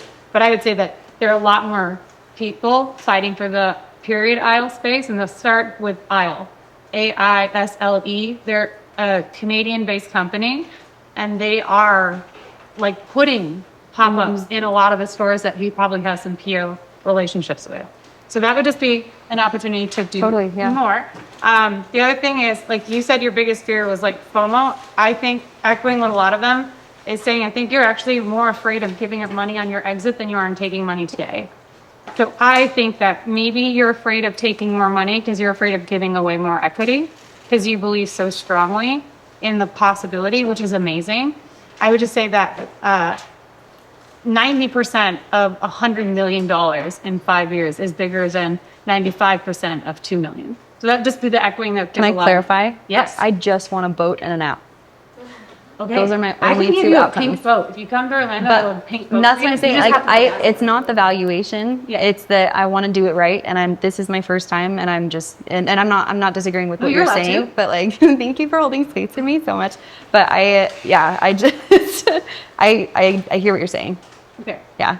Well, pink boat. If anyone wants a pink looking boat, I have it. It's just not bedazzled. I'm We said didn't you want a put it pink out sparkly boat. Okay. I'm like dead ass serious. Okay. Okay. 17 and my husband's out.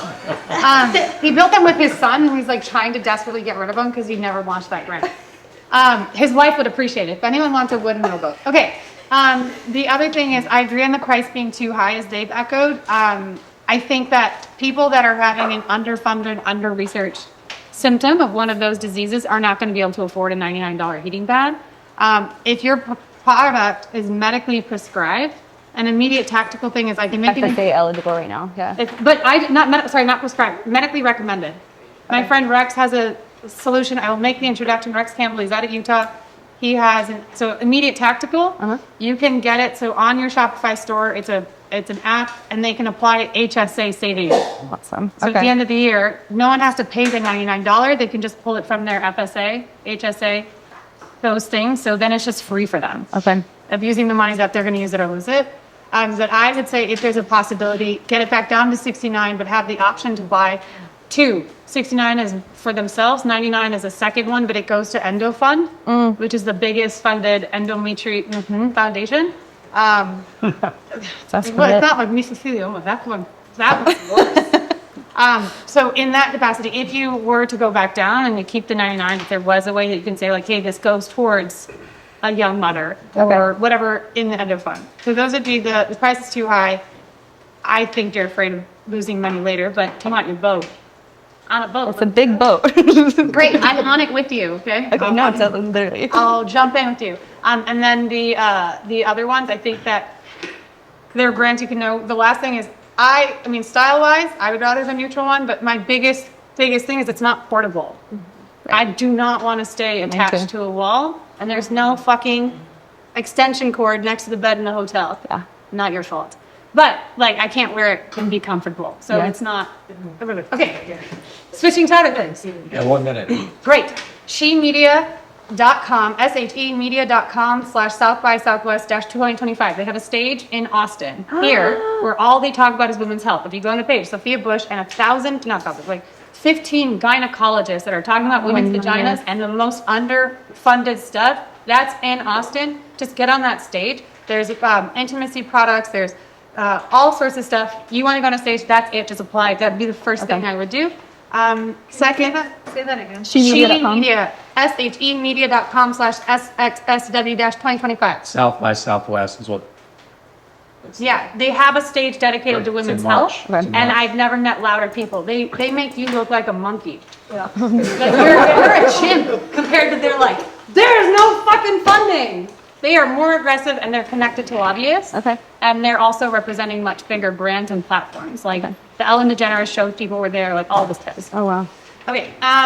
There's easy apps. Rivo, RIVO, is an app that we like for referrals. They love working with women-founded businesses. They'll set up your entire referral program. If you buy one, pass this on, and then you get printed back to your store. They can buy all of your extra sizes. That's just an easy. RIVO is a referral app. Okay. You can throw into the Shopify store, so you don't have to solve that. So then going into the crazy idea, sorry, 30 seconds. I think you need a project prioritization human. You're gonna have too many ideas and no one's gonna prioritize which one to go in order. So echoing what they're thinking, that's not a CEO person, you need someone to check you. I think then the other things, you can do a comfort couch, attend different conferences, just it's set up to a couch and then let people recharge and relief, because either attend where the girlfriends and wives are bored out of their fucking minds. And so like, I don't give a shit about a gun show, but if someone's asking me to go, I'd rather sit on a comfy couch. An oasis. An oasis. Yeah. There you go. Yeah. The rebellion of like, I'm here because of them. Like, I think of like the gaming conventions or whatever nerdy shit that That's a great guys idea, are that yeah. bringing their girlfriends to, Boyfriend bring a comfy conventions. couch and let them recharge and feel it in peace. Okay, I love that. Okay, there's other stuff, but my time's up. All right. Scott. Can you pass me that? Oh, podcast and panties. Sorry. Thank Last you. one, do a podcast and panties and interview all this other people in the space. My parents are gonna be so proud. Netflix is sponsoring that shit, so we just need 6 episodes and you can nominate yourself for a Globe Award. Easy, it's $5,000. What? Yes. You can get yourself in Times Square for $47. It's all right. It's super cheap. I didn't know that. Do a panty takeover in New York, and they can dance on TikTok for $47. About that. Build the fun, Scott. Let's go, Scott. Let's go. So we've obviously talked about a lot of things because we've been working together, but this I haven't shown you, but I'm going right to your number 2 point, which is what's the foundation for a 9-figure exit? And I think this needs to be a part of your strategic planning process. Now I hit it. Oh my god. Just unplug and plug it back in. There was 2 of them. Do you not have gone on? Yes, I've looked before that. It's because of the Windows user. No, it works. I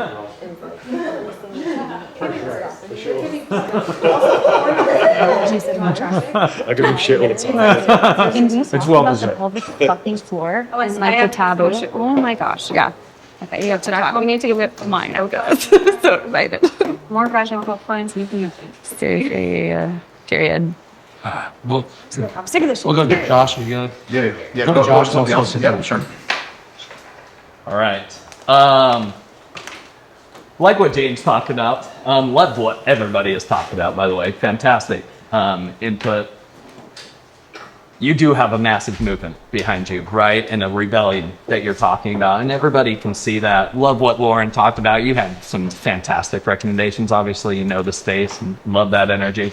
Going back to what Tiffany talked about, the subscription idea. I do love that subscription idea for you. And especially if you're scaling up D2C, I think like there's an endless amount of additional products that you could provide people with. You have endless amounts of, whether it's seasonal designs or things like that you can continue to offer people. So I would not sleep on that, because like getting a one-time order for $69 and then you're like, that's tough to like scale that up over and over. You've got a lot of demand, but like you're going to want a big LTV, right? The brands that scale to 100 million plus, they have a really good CAC to LTV ratio. Okay. And that's going to be your main focus, is like you've got to be thinking through what are those additional products that I'm bundling that are part of that customer journey and life cycle that they go through. Because what I love is like you're building this tribe of people, right? And so I would likewise encourage you to continue doubling down on what you're doing on TikTok and what you're doing with the founder-led content on Facebook and Meta. As you do that, people are going to love you. They're going to love your story. And that's why they're going to buy into like a subscription. And they're going to buy everything that you come up with, right? It's like almost like the Apple of endometriosis. I've described it like that before too. Okay. So I love what you're doing that way. The other aspect, you're really good at like, hey, I want to go deep into just being able to like communicate to my audience, my people, my tribe. I have a passion, right? And so Tiffany said this really well, but this is one of the things that most entrepreneurs sleep on. I think this applies to everybody in the audience. Like, if you want more time back on your schedule, do you have somebody cooking your meals? Or do you at least have a meal delivery service? Do you have a maid or a cleaning service that's coming into your house? Do you have a laundry service, right? Those are the easiest things that you can hire for right now to immediately give you back 20 hours a week. Just not having to worry about meal prep, just not having to worry about driving to the grocery store, this and that. That's probably like the easiest low-hanging fruit that any entrepreneur getting started can outsource that. Okay. All right. From my perspective, what I see is your biggest constraint, as James talked about, is the money and financing, right? And when you talked about the $50,000 investment, as he mentioned, like, okay, that's cute. It covers one PO. But for real, You guys don't have the context for the, but 100%. Yeah, we don't know all the details, but like, you need to be looking at millions of dollars. Really, if you're, so the best analogy is this: in every business, you are either acquiring management debt, okay, which is, hey, I'm doing this myself. I've hired some Filipinos VAs that are helping me. Like, those aren't going to be your A-level players that are changing your business, right? sometimes. They can help, but they're not going to be the people that take your business to the next level. Management debt is like, you're not hiring the people that have been there and done that, right? So there's two different kinds of debt. Do you want to take on actual debt, right? Which is funding, giving away equity, as Lauren said, right? Yeah. Or do you want to take on debt? Nope, I want 100% of it, and I am willing to accept the management debt, which means you got to get into the weeds of the business yourself and run it. Like, that's like the debt. You have to choose which one you want to go into.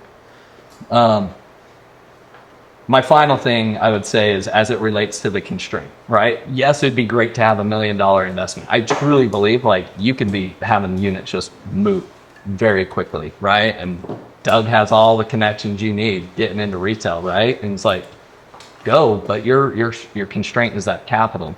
I still think that one of your biggest unlocks could be like your payment terms with the manufacturer. So with anybody, and again, I would say, because this is your constraint right now, one of the things that you should spend the majority of your time doing is going to China and either finding a new supplier or meeting with your manufacturer and being like, do you not understand the vision that I have for this thing? We're talking about a 9-figure brand. Yeah. Like, are you on for this journey, and do you want to join me or do you not? Yeah. Like, and come with the passion and the fire that you have, because the right partner, and again, there's a lot of people that have contacts in here. They can help you get in with the other manufacturers if this isn't the right one. But find a manufacturer that believes in you and they're like, yeah, I'll partner with you. They do. I'm just not good at it. But you need net 90 days. You need net 120-day terms. Like, we're throwing these things out, but like, I've tried. I know, but many of these people have it. So that's why I say, like, don't give up. Like, that is your constraint. I'm not of the gonna. business. I know, but that's your constraint. So that's why I say, don't stop until you get that. Yeah. Because that is a massive constraint in your business.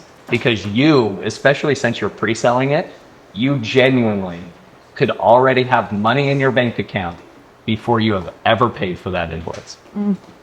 And that's where you can scale infinitely.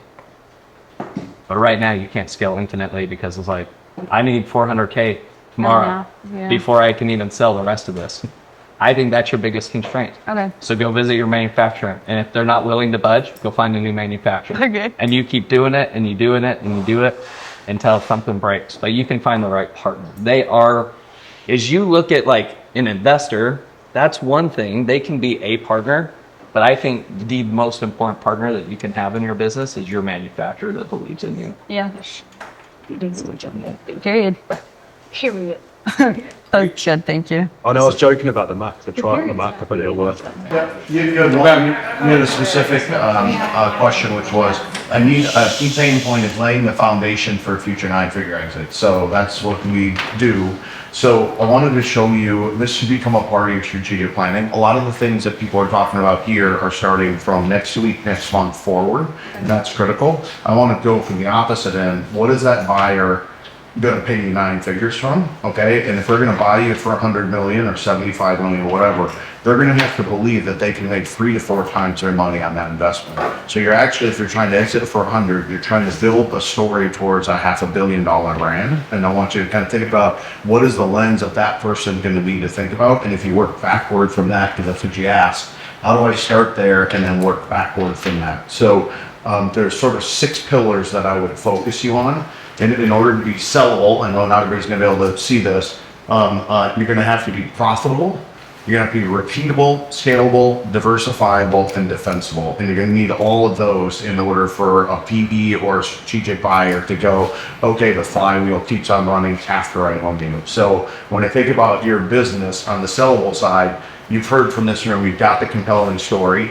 You've got to build a professional leadership team, and most 9-figure valuations don't want to be reliant on one human only. Now, I'm not saying that there's not stars in Hollywood and all those things, and I'm not saying that your origin story is not critical to this, but having the ability to not have the hit by a truck problem and I lost my brand is a really big thing for large buyers. So in terms of profitability, you've got this first to market kind of culture and cause. So I would actually run this business as highly profitable, and I would beat up on my suppliers both on pricing and on terms, so that you can hit some of the price points that people want. But I would not sacrifice profit, because you're a cause and you have an ability to earn margin. Everybody that is your customer probably is excited as this room, so take that margin and leverage that margin to go back into your growth. There's nothing that 9-figure businesses love more than, oh my gosh, this business doesn't have to do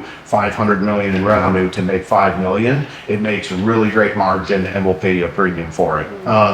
You've got repeatable, then you've got repeat customer issues right now. I want to talk about other things that are repeatable. You've got the subscription concept we talked about, but proven new product launch success and variations is another way of being repeatable. So just recognize that flywheel of, hey, I brought it out, now I'm neutral, now I'm this, I've got all of those types of things, that all falls into repeatability. You've already got a big enough niche. I would actually think that a lot of your scalability, if I'm a buyer, is I want to see cash efficiency. I don't want you to have to constantly take more equity, even though people are willing to give it. I want you to run at a negative net working capital, which means essentially that you get paid from your client before you need that. That maybe means you need a little bit of debt, but you don't constantly need to be taking equity, because the business already has pre-orders and other types of things built into it. If you're running that side of things, you'll add at least 1 or 2 or 3x multiple if you can run cash efficiency, because the buyer that doesn't have to put 50 million or more cash into the business can put that 50 million into you. Then diversifiable, the typical ones are omni-channel, international. The one I focus on is owning sub-niches, because I believe that you've got some patent moats now. That's going to be hard to keep as you kind of expand the product line.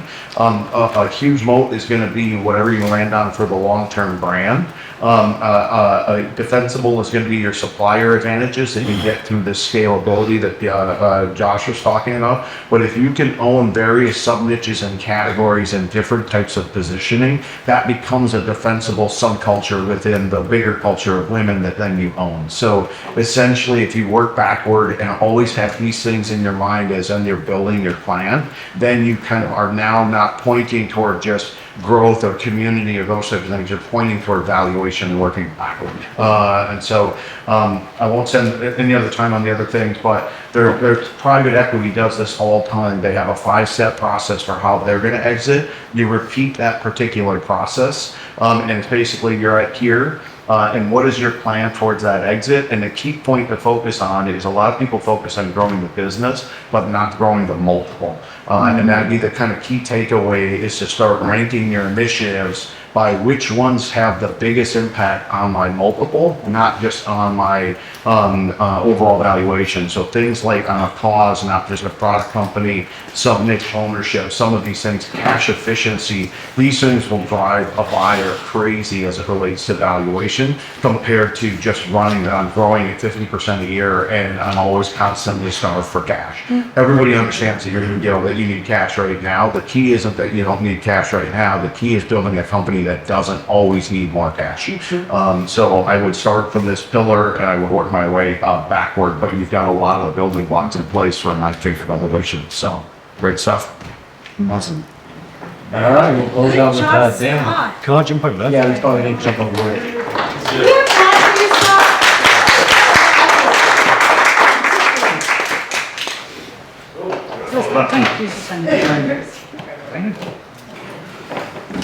Sorry.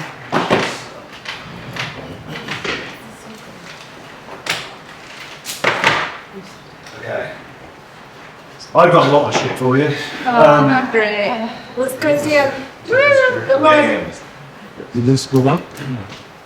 Oh, thanks. Then we got to forget all the things.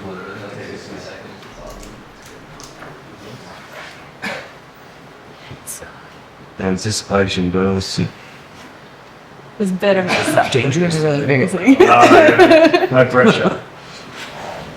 Up I go, then. One more try. Okay. So, I've got a bunch of stuff that I'm going to send you afterwards, right? That covers product development, marketing, I've done TikTok analysis. I've got a full meta content analysis, Amazon keyword research, I've done launch forecast, a full tailored launch plan for you for Amazon down to the product, the exact PPC strategy, everything that's gone into this. And this isn't just me, I've got a massive team, right? I've got this, yeah? So I will send you all this after. But as I sit and listen to this, I've got the answers to the 3 questions. The first thing I hear myself asking is, the $100 million target, exit, is it ego that's driving that, or is it his ego, right? Yeah.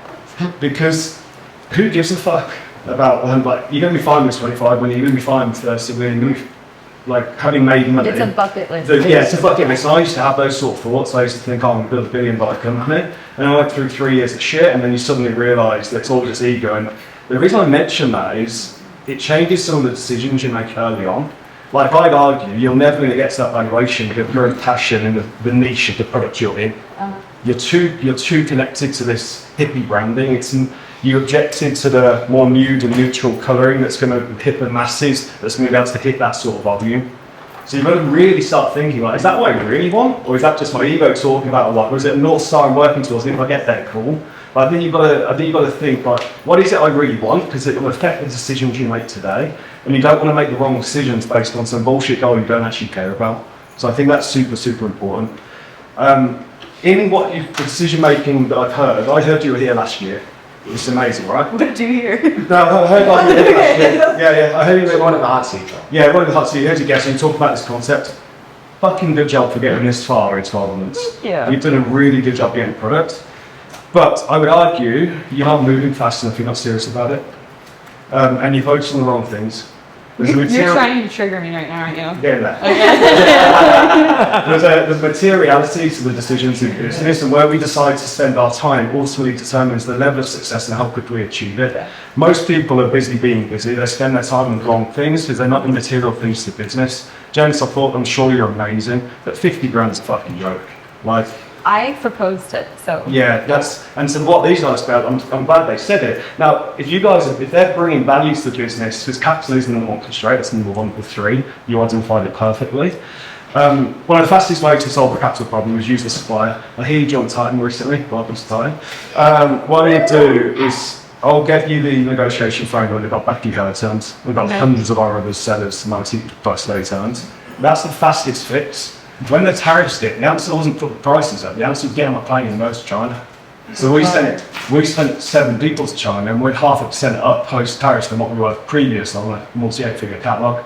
Cool, I sent Biden and 6 people, that's capability, but that's the type of solution these guys need to be bringing you. So it's only 50k.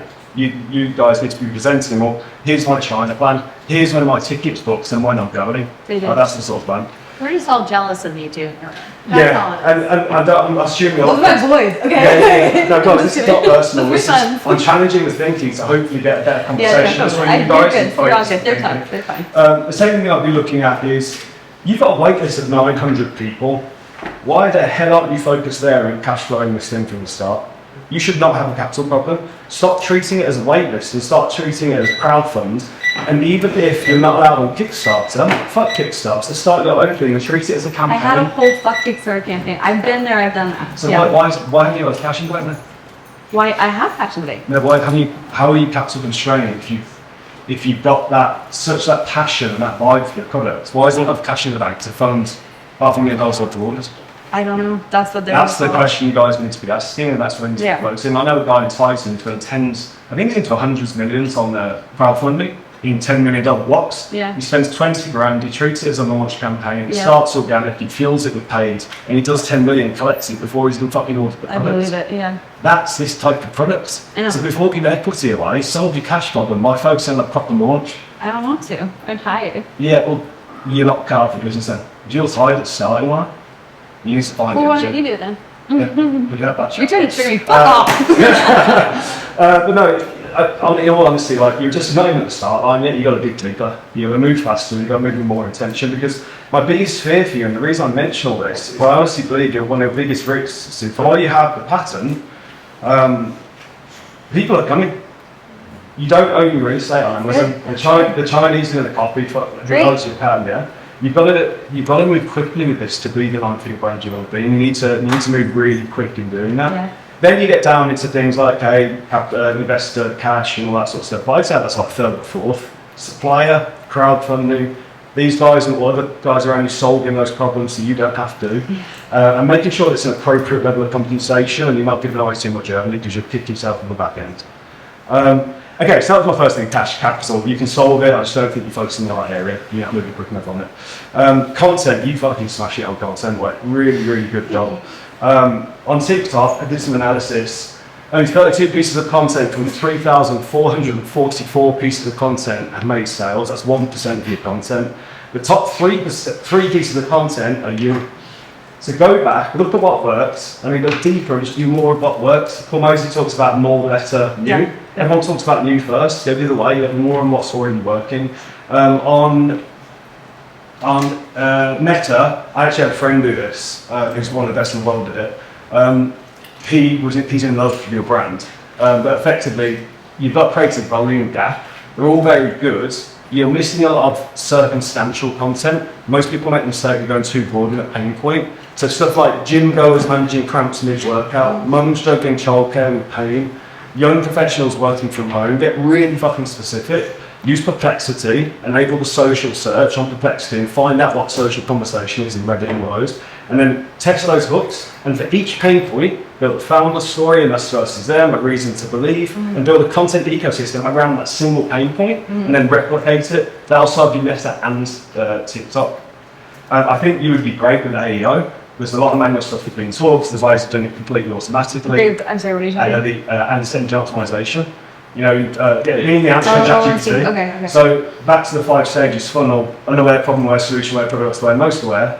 There's a massive amount of traffic for you in problem aware. Be the answer in AI to the problem you solve. Yeah. Yeah, now you can do it manually and kind of get there. As soon as you've got a couple of grand a month, hand it off and own the answer. There's ways of tracking share of voice now. We're 89% share of voice in ChatGPT on the most of our brands that we've tested this stuff. Be the answer and be there early. Get on Amazon. You know Amazon, you came from the agency. I've had to put a whole research plan and everything together here. Also model success, so in terms of competitor research, you're right, there's nothing like you, which is amazing, but they are going to come quick regardless of the utility pattern, because you're just going to end up being... I know a guy that's the number one shellhead selling on Amazon. He's got an entire legal department that fights utility complaints twice a week. It's going to happen, it's going to come, because you find what Sean needs. But model leads, I don't pass based on our criteria, you've got a fantastic market. There's a lot of depth and relevancy in them, and there's a lot of comparisons to use to go and launch with. In terms of product, deepen the hero, do a B2, be charging. As soon as you've kind of got past the initial objections, you've then got to get into that repeat. And there's a whole product suggestion pipeline to my idea of different product lines. Getting into your top pools, I love the fact you're doing that balm. Subscription products, heat activated, cramp support supplements. Getting into SaaS, I would have turned around 5 years and said, don't bother, it's very expensive and you lose your hat. With vibe coding the way the world's gone, that's so much more accessible now. I love it for a long-term vision. And in terms of development, I've got two ladies in our company that one came from ASOS, which is a big European catalogue, and one came from Habitat, which is like Macy's. These are senior 15-year career professionals. They cost 50, 60 grand a year base and they're OTE. They've got 300 products in 18 months for us, and you launch them profitably to 8 to 10%. But that's later down the line I start thinking about that. And then with your finance guys, get your numbers right and everything. But to Scott's point and to everyone else's point here, you really have to get to a point where this business is cash generating from day zero, and you're in a positive cash machine cycle. That's the constraint. You're an amazing product person, you've got an amazing vision, an amazing brand. If you really need 100 million, you're going to have to soften up and broaden the categories and do some neutrals and maybe do like credit lines, maybe do releases once a month to hit dopamine and all that stuff that I was talking about. You're going to have to kind of get bigger thinking. You have to get some traction through retail. And I think you end up around 10 to 15 on Amazon, 10 to 15 on Shopify, so retail traction. With the IP in place and subscription, the LTV, if you get SaaS in there, you're well on your way to that 100. But I think we need to kind of wake up and like realise what that actually is going to take, and then just get really fucking aggressive on those points. Because my biggest fear for you is someone comes along who's aggressive, finds a hole in your pattern, finds a way to navigate around, which is walking the park nowadays in most cases. And you're the over-excited, passionate girl with all this energy and this fantastic, I really want to build you up with this. And then someone comes in who's an arsehole with money and just sweeps the whole thing away from you because you haven't been fast and haven't been aggressive enough. So get material about the actions that matter, and start from the least constraint first and work backwards. And I think you've heard a deal of what that constraint is. So anyway, I'm going to share all this with you. I'm going to get a one-on-one with Rachel and Lois because you're inside, and I'll get a one-on-one with Light inside myself and get change. Awesome. Yeah. I appreciate that. That was a lot to try and I'm so fucking tired. No, I'm hearing everything that you're saying. No, I really appreciate the honesty, and the audits are going to be really helpful. It's a lot of the stuff that you guys are saying about product development. Like with Sandra roadmap, we talked about it, and like it's gonna happen. It's just the cash, and it's understanding money, and it's understanding. Yeah, I know.